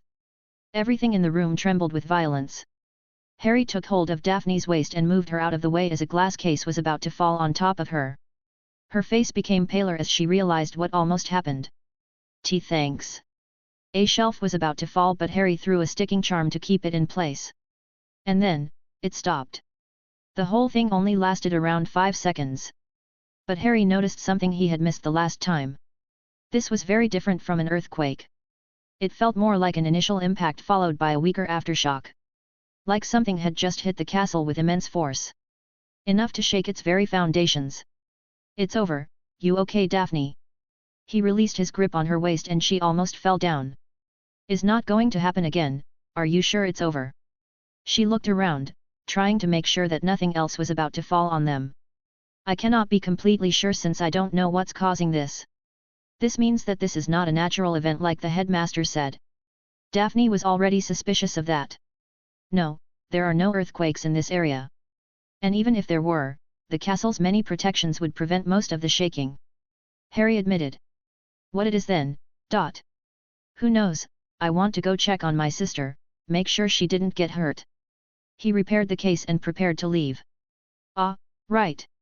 We can talk more on another occasion. Daphne looked like she had something else to say. But he wanted to make sure Lyra had not been hurt, so he left the room and hurried to the library, where she had told him was going to be spending the morning. The place was in chaos when he arrived. There were thousands of books scattered all over the floor and some of the shelves had toppled over. Point me Lyra. There were many students here and didn't want to waste time. His wand moved on its own and pointed in one direction. Harry just had to follow it for a few seconds until he spotted his sisters, Ginny, and some blonde girl he was not familiar with. The 3 girls looked frightened but not hurt, at least a first glance. Harry. Lyra called for him when she saw him approach. Are you girls okay? Anyone got hurt? He asked while examining them. We are fine, we were only hit by a few books when everything started to fall, Ginny said. Some senior got badly hurt when the shelves started to fall. They took him to the infirmary already. The blonde girl added. Do you know what is happening, Harry? Asked Lyra. Some of the older boys said that there have never been earthquakes in Hogwarts. And now we had 2 in a week. No, I don't know what is happening. But he intends to find out, that's for sure. For the moment, I think is better if I accompany you 3 to the common room. During lunch, the headmaster made an announcement addressing the current situation. There were a few injured students during the events but nothing serious enough that Madame Pomfrey could not heal. Dumbledore said there was nothing to worry about as it was unlikely that it would happen again, but Harry could feel the concern in his eyes. It seemed to him that the headmaster had no idea what was happening either. Lastly, he informed them that was an extra security measure, the professors were going to apply permanent sticking charms to anything that could pose a danger of falling, like shelves, the old medieval armors, or the trophy case. During the afternoon, instead of his initial plan of going to the room of requirement for some practice, he decided to venture into Hogwarts bowels in search of some answers. He had not entered the Foundation since last year when he completed his artifact. Harry walked around the familiar chamber and looked around. He was convinced that whatever was causing the tremors was doing it from within the castle and this would be the ideal place to accomplish that. The only issue with that theory was simple. This was the most secure location in the entire castle, and the reason for that was the 100 marble golems that were placed there to protect it. Even the Voldemort he knew during his peak of power would not survive long if he tried to invade this chamber. He continued to explore for over 2 hours, examining everything he could. The only column with some damage to it was the one close to his workshop. And he was the one who caused that. Not his smart moment, but he got a bit eager to try his new tool. Everything else looked completely untouched. Whatever was causing the tremors, was not doing it from here. So many strange things had happened recently. Those visions, my invisibility cloak and these strange quakes. Could they be related somehow? Or is it just a coincidence that they are happening now? He tried to analyze them one by one to find anything in common between them but could not come up with anything. Harry already had experience with visions from his past life. But those were due to his connection with Voldemort. A Conzian he no longer had. Also, these felt a lot different. In fact, they didn't feel like visions at all but were more real. It was hard to explain it but the people he saw felt completely real. And if Voldemort was not the one causing them, he would have a hard time finding the origin of the problem. The matter of the cloak seemed completely unrelated. He could talk with his father about it, but it was unlikely that he knew much about it. There was only one person at this time whom Harry could call an expert on the Hallows. If anyone could know the cause for the cloak change, that would be him, Xenophilius Lovegood. Luna's father. It will not be easy to arrange a meeting with him. That man was very paranoid. As for the matter of the tremors, Harry only had one more idea, as improbable as that idea was. I will need to find a way to enter the Chamber of Secrets.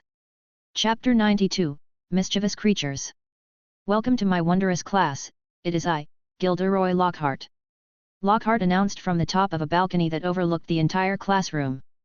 Harry was convinced that Lockhart had personally requested for that to be installed in his class, so he could always greet his students as some sort of royal ruler. And that goes the same for that ridiculously flamboyant chandelier. Today was the 3rd class they had with the man and was unfortunately a double class, first thing on Monday morning. Whoever designed that schedule was a sadist. Oh, what a handsome man we have here, ... Lockhart told his own painting while descending the balcony staircase. My, thank you. You are not too bad yourself. The painting answered.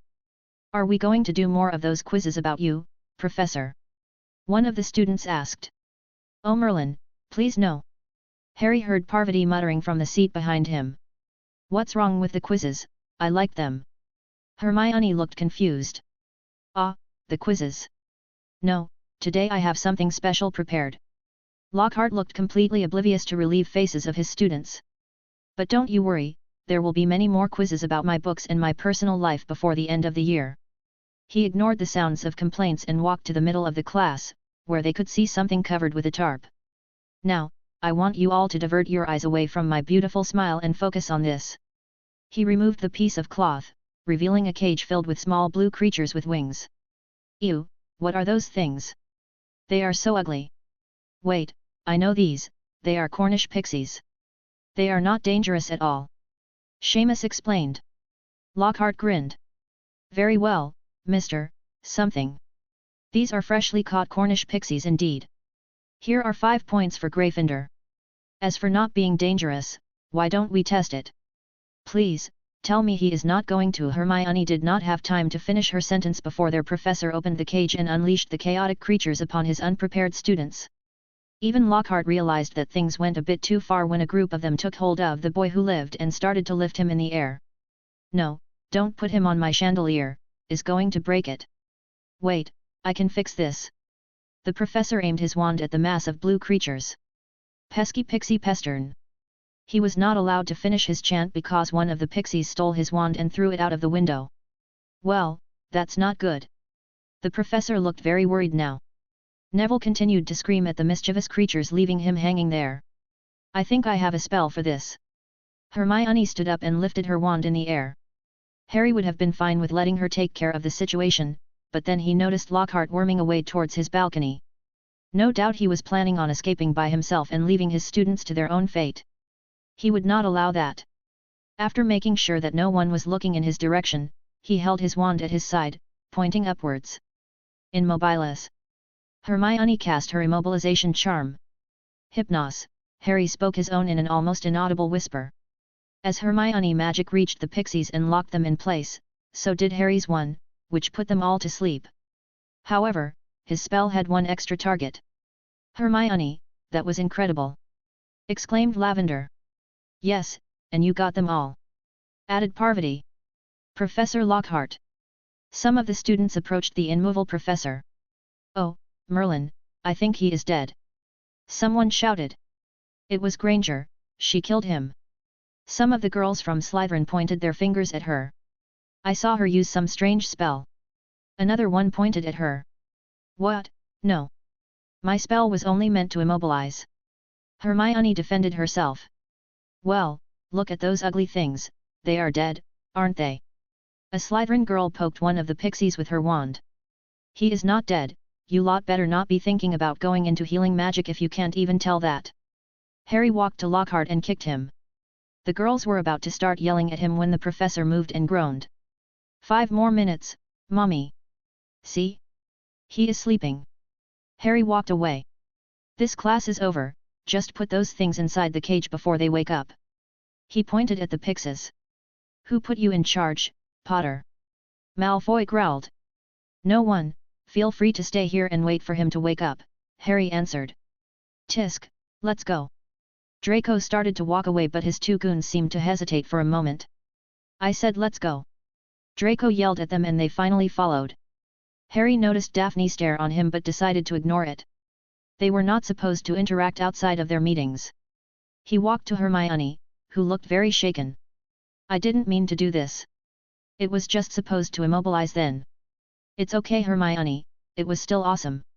Lavender tried to cheer her up. Hermione. He called her and she looked up. You didn't hurt anyone. Lockhart is fine and so are the pixies. Stop worrying so much. Hermione nodded. I supposed, but I wonder why it had that effect. Guys. Someone called from above. They all look up. I would like to get down now, please. Neville begged. Yeah, can someone help the boy who lived get down from the chandelier? Pansy said in a mocking tone and several Slytherins started to laugh at her jest. You shut you up.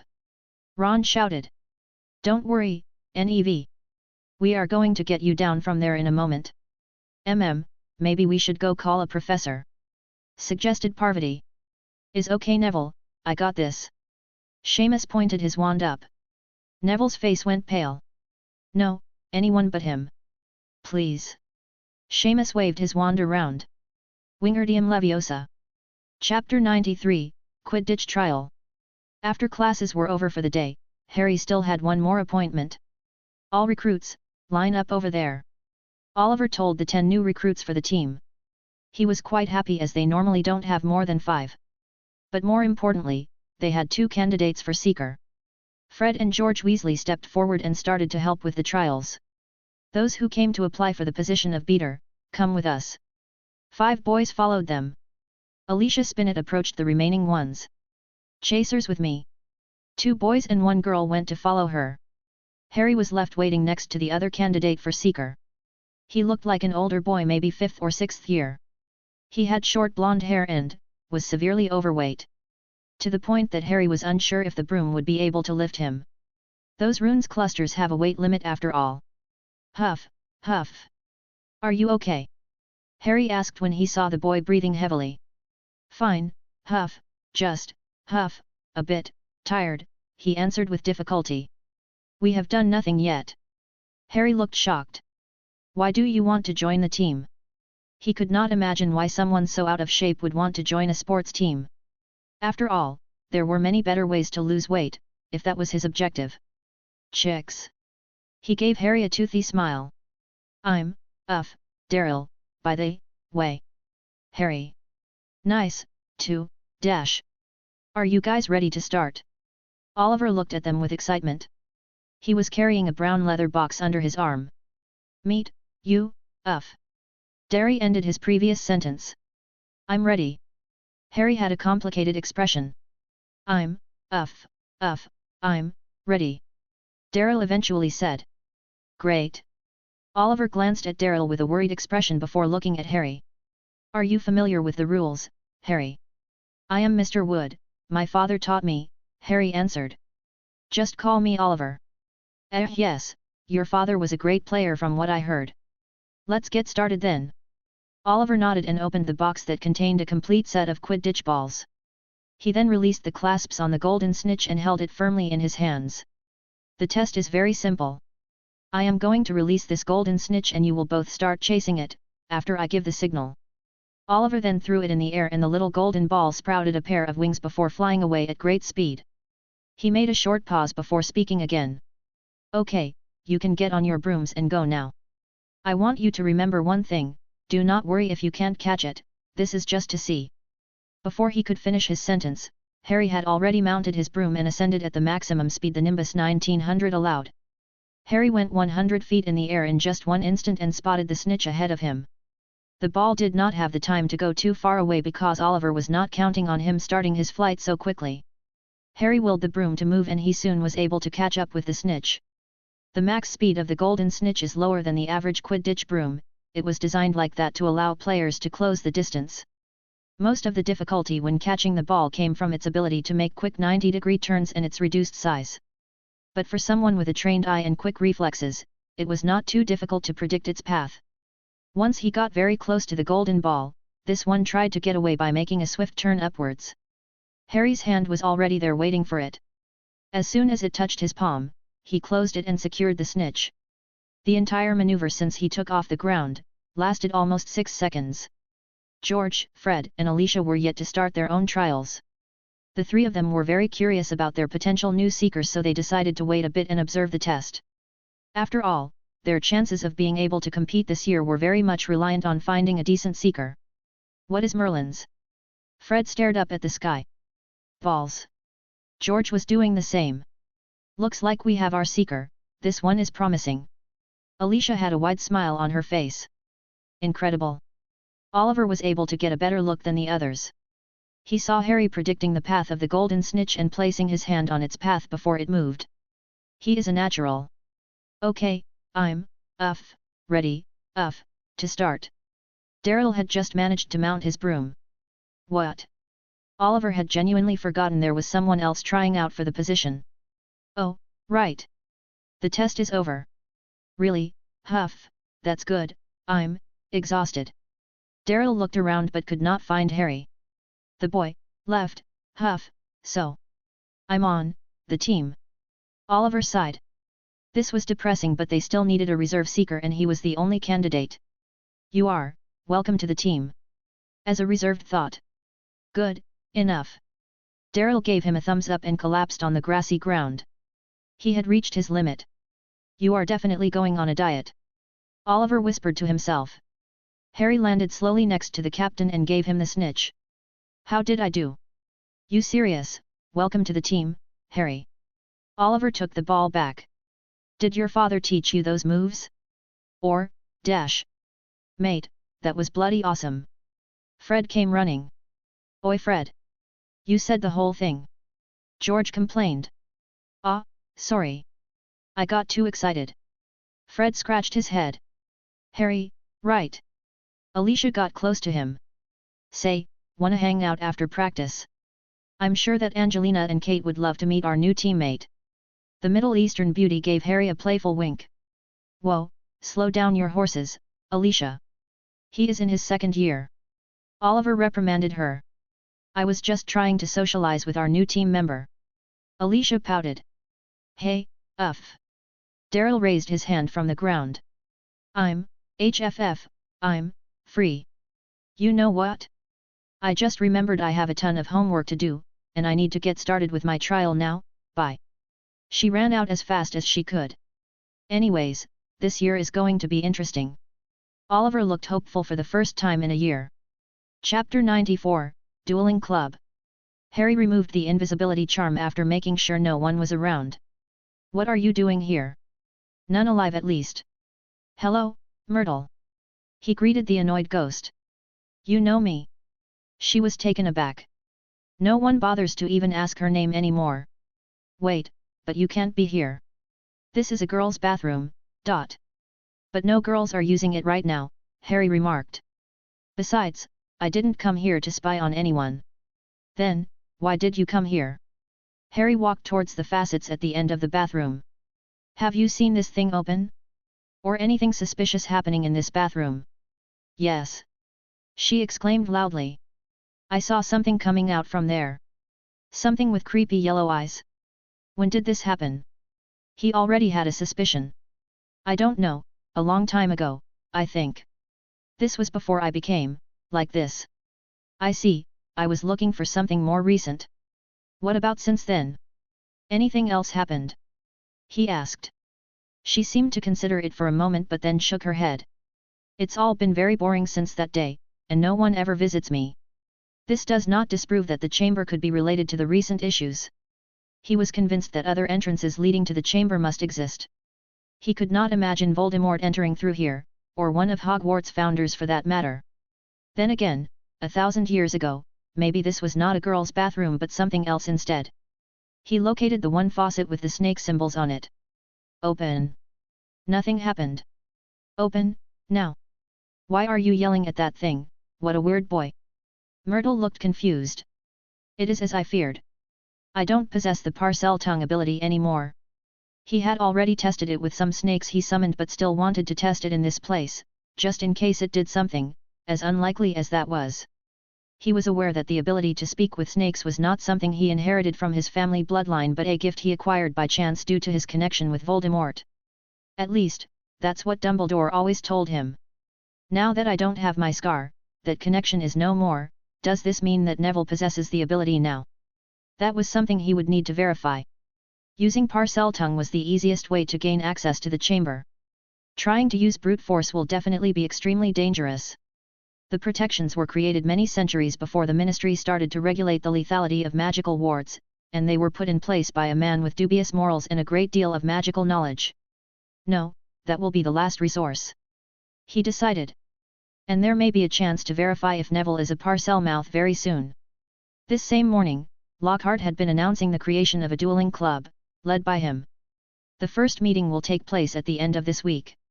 He was sure that Neville would be dragged to attend and participate one way or another.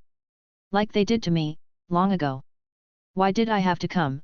I have no interest in dueling. Lavender huffed. Or the professor, like someone I know. Parvati glanced at Hermione. It will be fun. And we will have the chance to finally see Professor Lockhart in action. Hermione looked very excited. I just want to kick some Slytherin ass. Ron clenched his fists. Maybe I get to fight Malfoy. Why? He hasn't bothered us this year, so far at least. Seamus commented. It doesn't matter. How long do you think that's going to last? Isn't that right, Nev? Ron asked. Well, I'll be fine if he just leaves me be. Neville looked around the place with a nervous look. There were over 100 people in the room. All from different years. Professor Lockhart did not put any age restriction in the club, so anyone who wanted to apply was welcome to do so. There are several students from the 6th and 7th years. Parvati recognized the ones from the Gryffindor house at least. Well, it doesn't matter to me because I won't be dueling anyone. At most, I'll watch.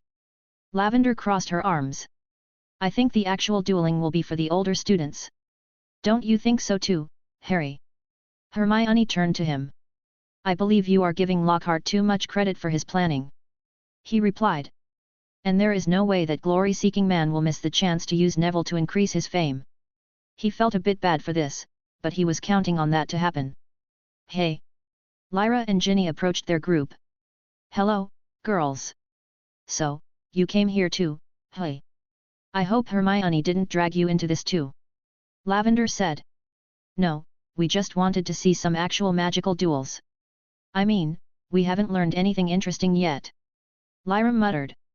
It's just the beginning of your first year, what did you expect? Harry told her. Lyra glanced at him with interest. Are you going to be dueling, Neville? Ginny collected the courage to address him.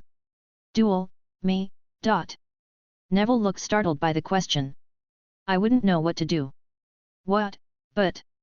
Ginny became confused. What about you, Harry? Well, we see you duel someone. Lyra had an expectating look on her face. I have no interest in duels. His answer came out a bit more defensive than he intended. But the idea of using his skills as mere entertainment sounded almost offensive to him. Really? Lyra tittles her head. He could understand her reaction. She probably assumed that the reason he was practicing so much was because he wanted to become a duelist or something like that. He will have to tell her the truth one day. Chapter 95, A Disturbing Finding. Look at this. So many students want to learn the art of dueling from me. Lockhart got on top of one of the platforms they prepared for the duels. Don't you agree, Professor Snape? He asked his colleague. Snape glanced at him with furrowed brows. If it wasn't for the headmaster's personal request, he would never have agreed to this. Anyways, I was thinking that we should have a quick demonstration of what a real duel entails. I know that among the audience, there is a little wizard with almost as much potential as myself. He looked towards Harry's group. Oh no, please no. Neville begged. Neville Longbottom, please come here to my side, Lockhart explained out loud while pointing at him. Everyone in the room turned to look in Neville's direction and started murmuring. You go, Nev. Get up there and kick some ass, mate. Ron tried to sound encouraging at least. Seeing no other choice, Neville lowered his head and climbed the platform. Excellent, said Lockhart. Now we just need an opponent for you. What about one of your friends, maybe the head-on one? He did not remember his name at all. That won't do. Snape interviewed. That would just be a practice between two friends and not a duel. Allow me to choose a proper opponent. I suppose that would be all right, admitted Lockhart. Malfoy, get up there! Snape shouted. Draco gave Neville an angry look but didn't throw any of the regular taunts. Harry thought that Draco looked very different than usual. But a change should be expected considering he lost his father. And he was not willing to waste time thinking about Draco's struggles anyway. Very well. The two contenders should go to their positions.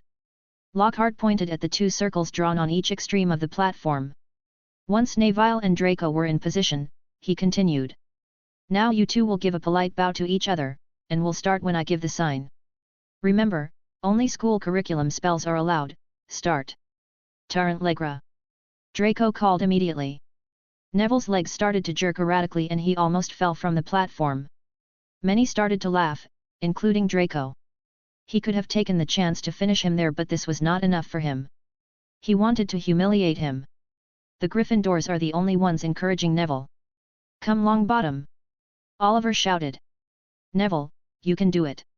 Ginny lifted her arms. Come on Nev! Ron roared. Neville recovered from the spell and aimed his wand at Draco. Rictus Empra. It was the only spell he had learned so far this year. And it had been Hermione the one who taught it to him. Maybe those trips to the library are not as useless as Ron always says. Neville thought as he saw him spell impact on Draco's chest. The blonde boy almost fell backward and then started to laugh while grabbing to his sides. He had been hit with the tickling charm. The students laughed and pointed at him. Even the Slytherin ones.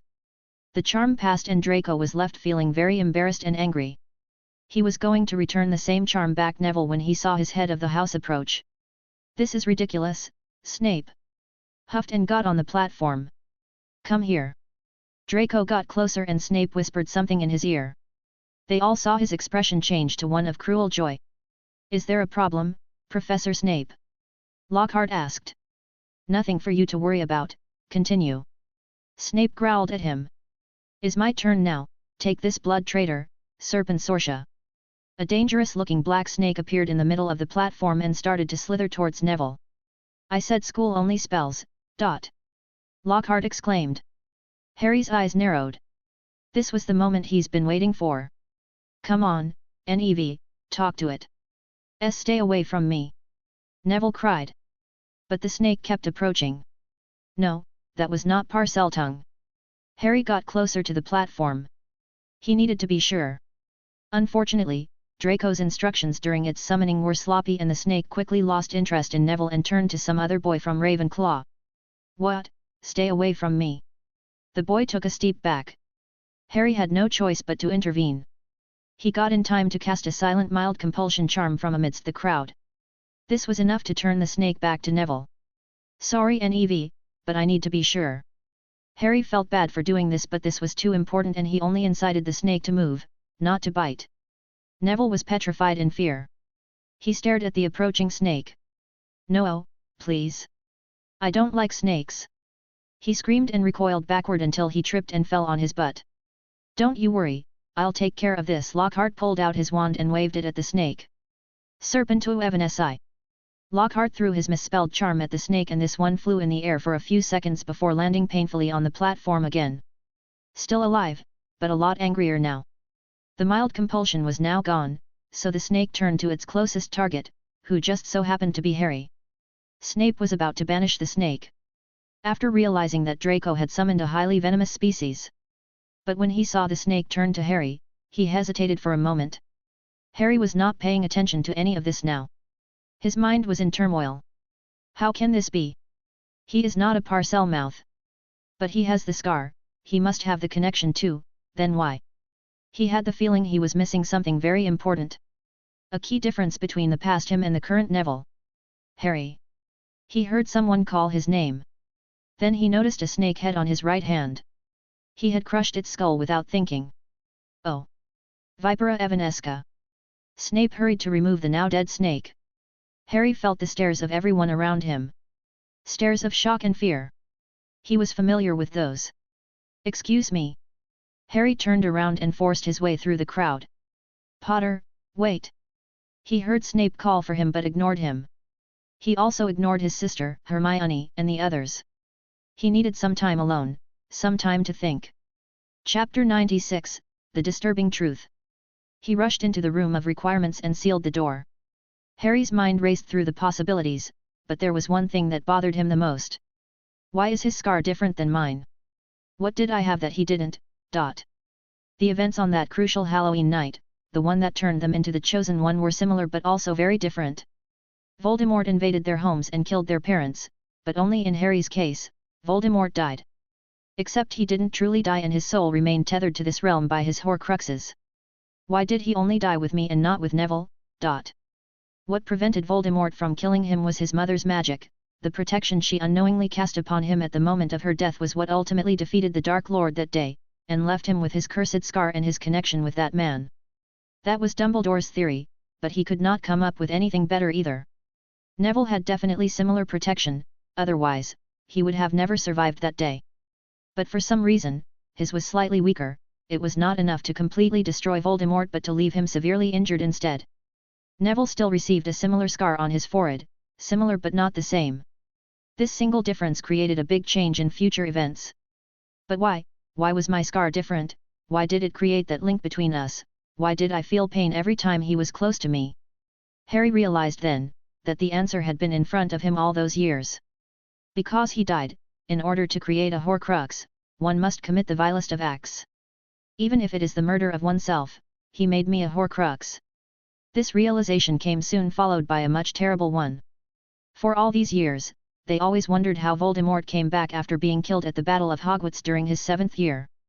After all, they had destroyed all of his Horcruxes, they were so sure of it.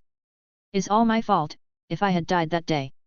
His wife, his friends, the entire world could have been spared from that fate if only he had died sooner. Did Dumbledore know about this? Did he know what I was? The old man must have at least been suspicious. He should have said something, always with his secrets. Had I known, Damn it! He slammed his fist against a wooden shelf. Its contents fell to the ground, making a mess. What is the point of finding out this late, when there is nothing I can do about it?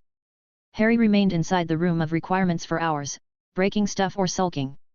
By the time he came out, it was almost midnight. In the end, nothing changed. He could not go back to that world and make things right, it was too late for that. He will need to live with the knowledge that he was partially responsible for the near extinction of humanity and the deaths of everyone he cared about. The only reason he was able to continue at this point, was knowing that doing nothing could mean the extinction of another world. One where his parents were alive and happy, as well as having 2 sisters. A world where Ginny, Hermione, Ron, Luna, and Neville were alive, he could not let them down. Not again. He had to do what he could to save this one at least. Saving a world in exchange for ruining a world, seems fair. Oh. He did not expect to find anyone in the halls at this time as he mindlessly walked through the 6th floor. A girl with long blonde hair was staring out of one of the many windows this corridor had, which offered a great view of the Forbidden Forest. Not that there was much to see at this time. He was about to address the girl when she spoke first, without looking at him. Hello, Harry Potter. Hello, Luna. May I ask what you are doing awake at this hour? He noticed that at least she was wearing shoes this time around. I got distracted while following a group of blibbering humdingers and, I can't seem to recall the way back. So I came here for the view. Harry glanced outside, there was nothing but darkness outside. Clearly, she could see something he could not. I can take you to the Ravenclaw Tower's entrance if you want. Harry offered. He didn't want to leave her alone in a dark corridor. That would be nice, it's getting chilly here. She glanced up at his head. You have more nargles than usual around you. I had a difficult day. Found out something troubling. I see. She took off her necklace and held it in her hands. Here, this has an enchantment to drive away the negative things, that's what my mom said at least. Harry looked down. It was a necklace made with a butterbeer cork and a metal chain. But no matter how silly it looked, he knew that this was something made by her late mother and it was incredibly valuable to Luna. Luna, I can't accept this. She smiled. I have more at home, Mom used to make me one for every birthday. And you seem to need it more than me right now. Harry nodded and took the necklace before placing it around his neck. Thank you. You are welcome. Luna smiled brightly. Say, Luna, how are the other kids treating you? Harry asked while they were walking. She shrugged. They mostly ignore me. I don't think they like me talking about things they can't see. If they want to ignore you, forget about them. They are not worth your time. What about Ginny and Lyra? Do you talk with them? Sometimes, but it's difficult, being in different houses and all, Luna said. You know, other than on special occasions, there are no rules that prevent students from sitting on other houses' seats at the Great Hall. You can come to the Gryffindor table anytime you want. Really, and if anyone complains? She asked. Then. I'll deal with them, Harry assured her in a way that may have come a bit more threatening than he intended. I would love to. Luna said with a toothy grin. Harry turned around and started to walk with Luna right behind him, when all of a sudden, he heard her speak. It was not your fault, Harry. Stop blaming yourself for that. He immediately turned around and stared at Luna, who looked as confused as him. What did you say? I don't think I said anything, Harry Potter, I was admiring this intricate ceiling while we walked. Luna tilted her head to one. Did I do something strange? That happens sometimes. No. It's fine. Let's go. Harry turned around and continued walking. He then realized something even more odd than hearing random voices. The voice he heard was definitely Luna's, but not this child version of her, that was adult Luna. Chapter 97, the next morning. Harry sneaked into the common room and walked up the stairs.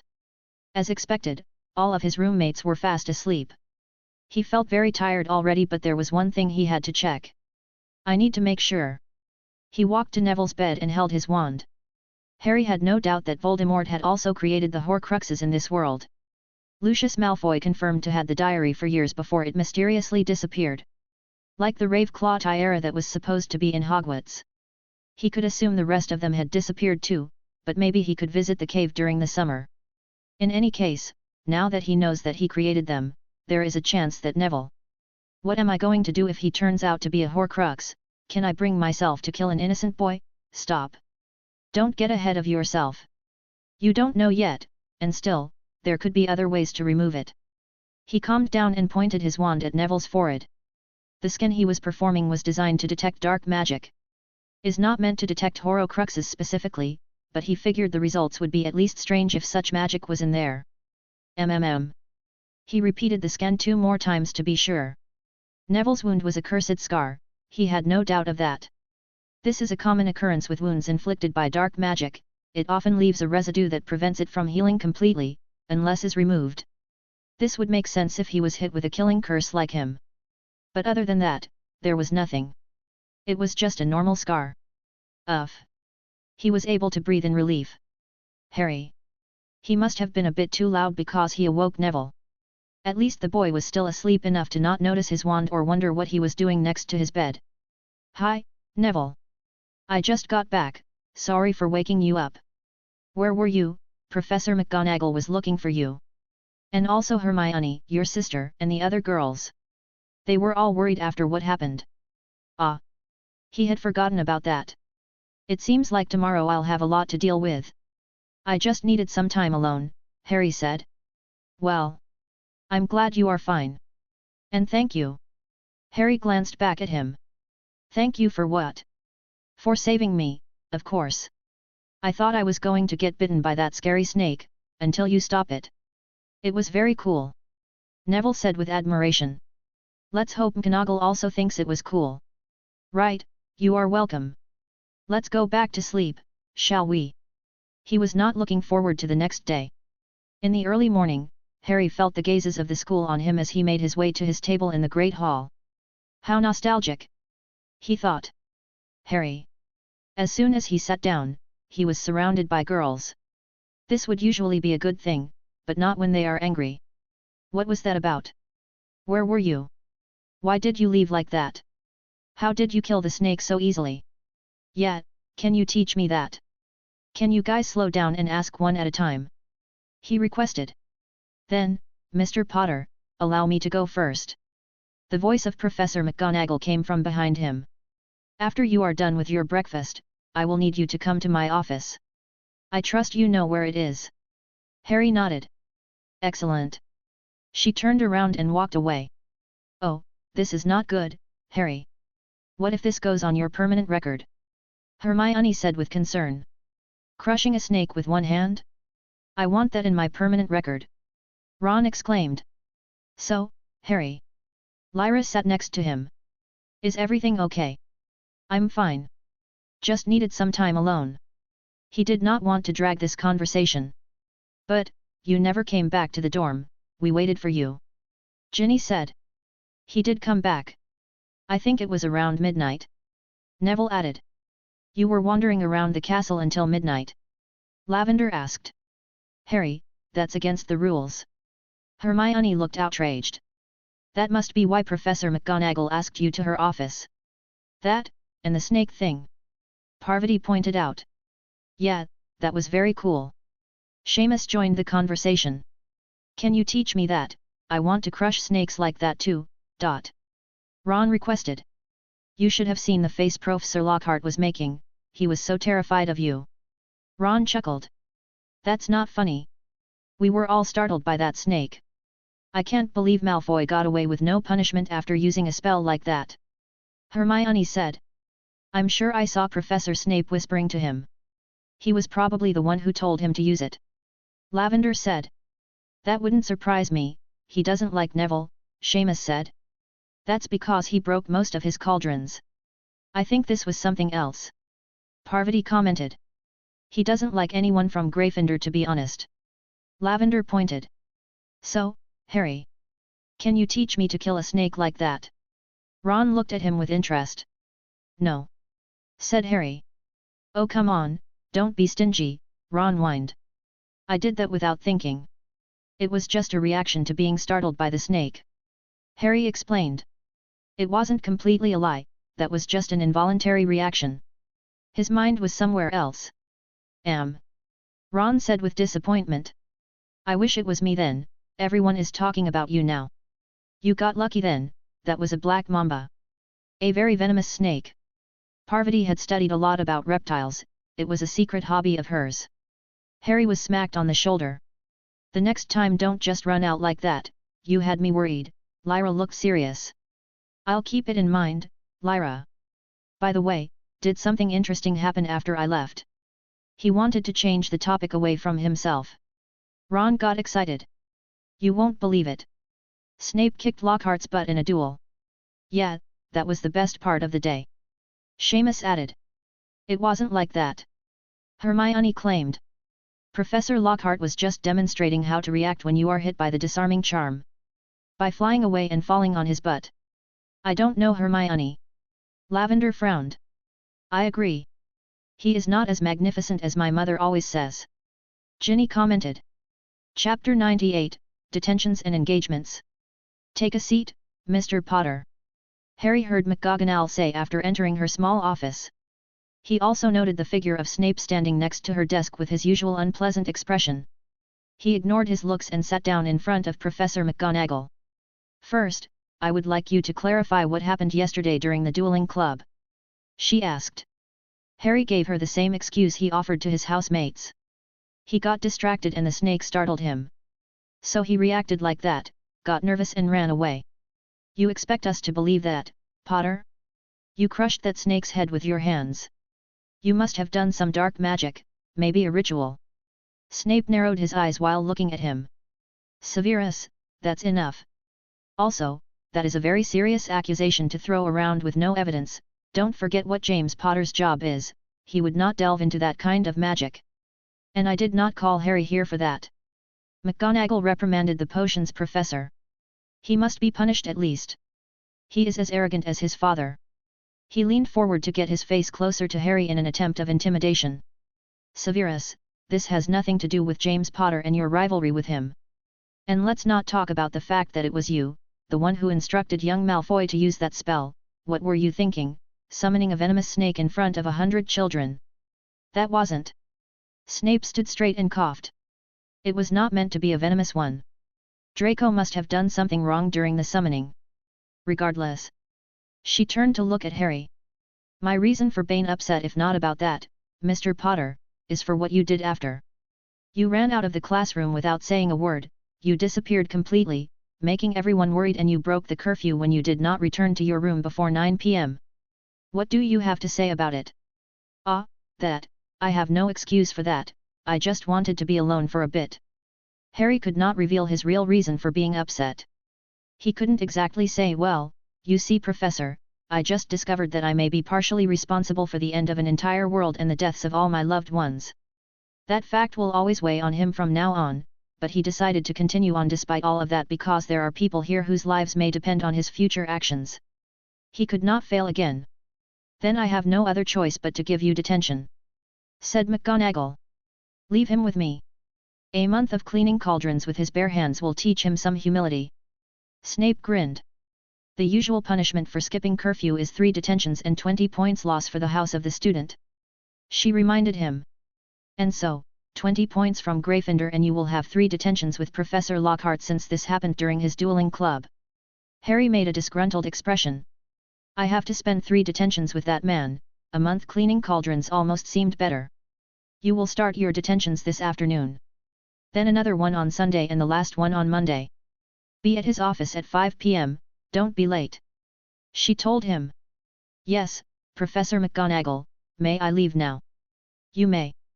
He stood up and was about to leave when she spoke again. Oh, Mr. Potter, remember that you have the first Quidditch game of the year at the end of next week. There will be practice on Tuesday, Mr. Wood will contact you for more details. Be sure to be well rested and ready for it. Yes, Professor, I'll be ready. Be sure you do, I'm looking forward to seeing your first game, Harry. McGonagall gave him a warm smile. Snape maintained his usual frown. After blowing off some steam and a few dummies at the room of requirements, Harry entered the Great Hall of Hogwarts to have something for lunch. The hall was unusually full that day and he was able to find everyone already sitting on their spots. He sat between his sister and Hermione and started eating in peace. Lyra glanced at him. What were you doing? Exercise again. That was the excuse he gave Hermione last year, so he told his sister the same. Except Lyra knew more, so she may suspect his exercises involve more than just physical training. Yes, Harry answered before taking more potatoes from the tray. Harry is always disappearing to go do something. Usually is exercise, isn't that right? Commented Hermione. Yes, he did that last year also, he is going to become quite the hunk if he keeps going like this. Lavender grinned. Parvati gave Harry an evaluating stare. There is a lot of potential there. If I wasn't already engaged, I may give my own some competition.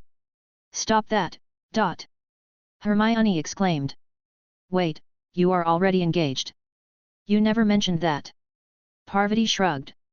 Didn't seem important. Father made the marriage contracts for me and my sister Padma when we were still toddlers. So we have known our future husbands all our lives. We will both get married after we finish our education. But that's so wrong. You should not be forced to marry someone just like that. Hermione said. Hermione, wizard families have different customs to Muggle ones, Harry told her.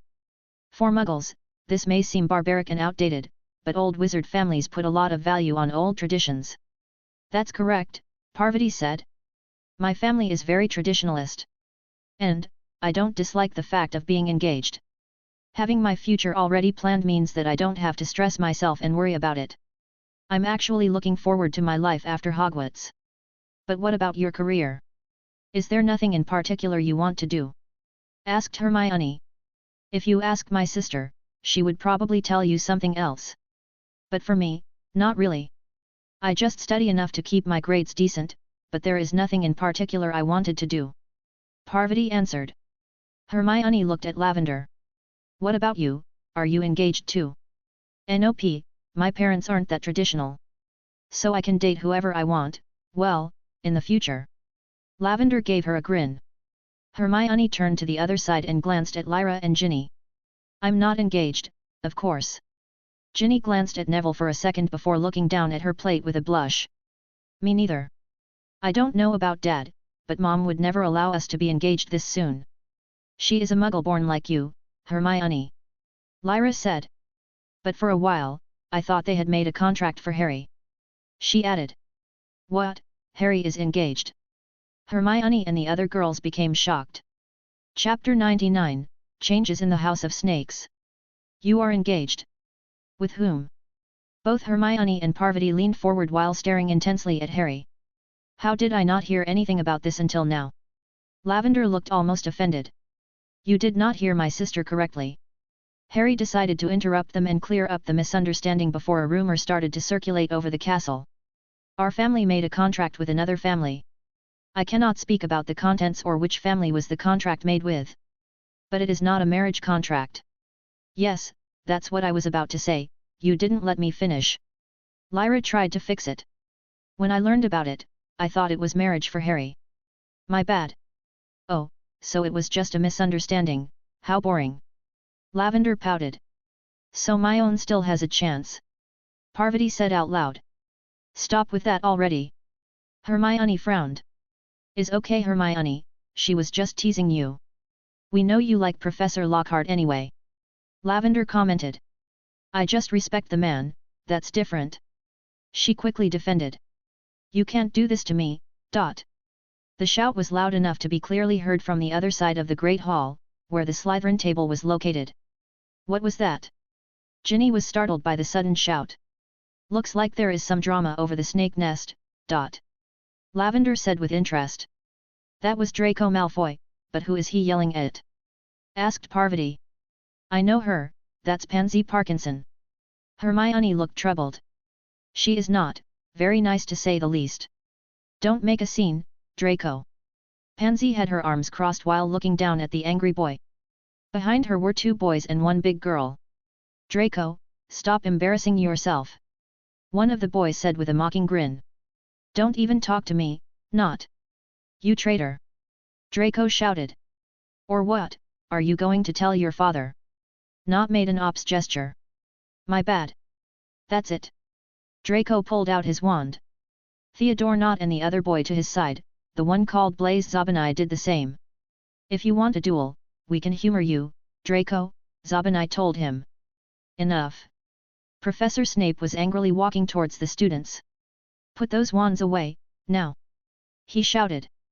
Knott and Zabanai quickly obeyed, but Draco was filled with too much anger. Snape had to physically take the wand away from him. Come with me. He then grabbed Draco by his arm and dragged him away from the hall. Harry noted that during this whole confrontation, neither Crabble nor Goyle got up from their seats to defend Draco. Well, that was interesting. Lavender looked static. I need to find out what was that about. It seems like Draco and his fiancée are having some trouble. You shouldn't look so happy about other people's misfortune. Hermione pointed out. Oh please, the guy is an arse to everyone, Lavender said. She is right, you know. Ron poked his head into the conversation. The guy is a twat. You think this is related to that rumor you told us on the first day? Parvati asked Lavender. I suppose it could, yes, that would make sense if you think about it. Lavender said. What rumor? What happened? Lyra asked them. You see. Lavender leaned forward and lowered the volume of her voice, but it was still loud enough for most people on the table to hear. I heard from a reputable source that the Malfoy family lost most of their fortune after the death of Lord Lucius Malfoy. How can that be? They are one of the richest families in Britain. Lyra didn't know much about those matters. But she was at least taught about the most influential wizard families in the country. There are no specifics, but, apparently, the former lord had most of his money invested in some illegal deals and dark artifacts. After his death, the deals were ruined and the artifacts were lost, leaving them only with a few coins in their vault. Lavender explained. So, Draco is poor now. I have to taunt him about this. Ron exclaimed. Why though, we are poor too. Ginny reminded him. I wouldn't say they are poor, they still have many assets they could sell. But compared to where they were a year ago, there is a huge gap. And is not just about money but also influence. Lucius Malfoy was the right hand of the Minister of Magic and a member of the Board of Governors of Hogwarts. Now they lost all of that. Lavender added. That would explain why everyone seemed to have turned against him all of a sudden. Said Lyra. That could also explain why he was yelling at his fiancée. Parvati said. What do you mean? Ginny asked. Lord Parkinson is one of the most politically powerful wizards of the country. A marriage between his family and the rich, influential Malfoys made sense, but now. Lavender let the words hang. He broke the marriage contract. Ginny realized. I bet that's what happened. Admitted Lavender. But I'm going to want all of the details. Of course you do. Hermione gave her a judgmental look. Did you notice that his two usual bodyguards were not with him this time? Parvati asked. That right. Crabble and Goyle did not move from their spot at the table. Ron said. That was weird, those two goons always follow him everywhere. Said Seamus. Yes, those two families have always been close to the Malfoys. But it looks like they started to follow someone else. Harry commented while observing the Slytherin table. The two big guys stood from the table and followed behind Pansy Parkinson and her friends after she started to walk away. They were treating her like some sort of queen, much different from last year. The changes in the Slytherin house could be reflecting some of the changes happening on the outside. It looks like Lord Parkinson is getting ready to step into the light. Chapter 100, Harry goes on the field. Welcome to the second game of the Hogwarts 1992 League. The cheerful voice of the commentator could be heard resounding all over the stadium thanks to the masterful work of magical runes on the place. I am Lee Jordan and I will be your commentator. The students started to clap and cheer. This will be Gryffindor's first game of the year and it will be against no other than the former champion, Slytherin. But do not lose hope, my friends, for this year the Gryffindor team came well prepared with a brand new and talented seeker. Now with no further delays, let's watch their entrances. The audience cheered. The first team to hit the field will be Slytherin. The green-robed team came flying into the stadium. Their own selection of the spectator boxes started to cheer while the rest remained silent. They had not become more liked since last year. And many have accused them of cheating, but the accusations never go anywhere. And now, the team that will hopefully get a win, finally. Jordan said with hope. Jordan, keep it unbiased. I'm warning you. McGonagall was sitting right behind him. Yes, Professor. Totally impartial, anyone can win this game, but you know, go Gryffindor. The player with the red and golden robes entered the field in a smooth flight. Captain Oliver Wood was first, followed up close by the rest of the team. And the last player in the queue was Harry Potter. That's him. There he is. Lily Potter pointed from the stands. That's my boy. James shouted. Mom, Dad, lower your voices please. Lyra was feeling somewhat embarrassed. They are flying. Holly shouted from her mother's lap. You think he is going to be okay up there? Lily asked with concern. On the other side of the field were the Slytherin stands. It is rare to see you here. I thought you had no interest in Quidditch. Pansy Parkinson was sitting in the center of the first row. Those were the best seats available. At her sides were Nott and Zabinai and behind her were Daphne and Tracy. I don't have much interest, but I had nothing better to do today. Daphne said with disinterest, earning a glare from Tracy. Daphne had dragged her to the game, not taking a no for an answer. Saying there was something she needed to see. What about you, Dot? Daphne returned the question. Don't have much interest either. But I thought it would be a waste, buying these seats and not using them. Pansy shrugged. Buying them? What do you mean? The seats are free for everyone. Tracy asked. You wouldn't know because you never come to see the games. Theodore Nott turned around to look at them. But the front row seats are all private. At least on the Slytherin side. Is just another way to show your status.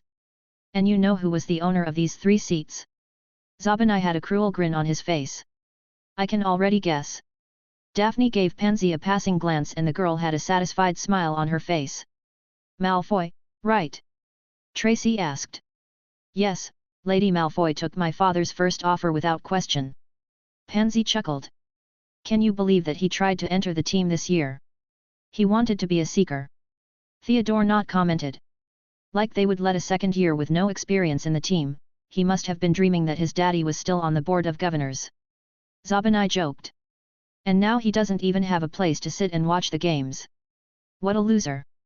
Nott smiled. You guys are being a bit too harsh with Malfoy, don't you think, Dot? Daphne looked at Pansy. PFF, please. He has been a pompous ass since the day I meet him. If anyone deserves to be taken down a notch, is him. Pansy said. I know that, but still. Daphne knew Draco quite well, and how nasty of a personality he has.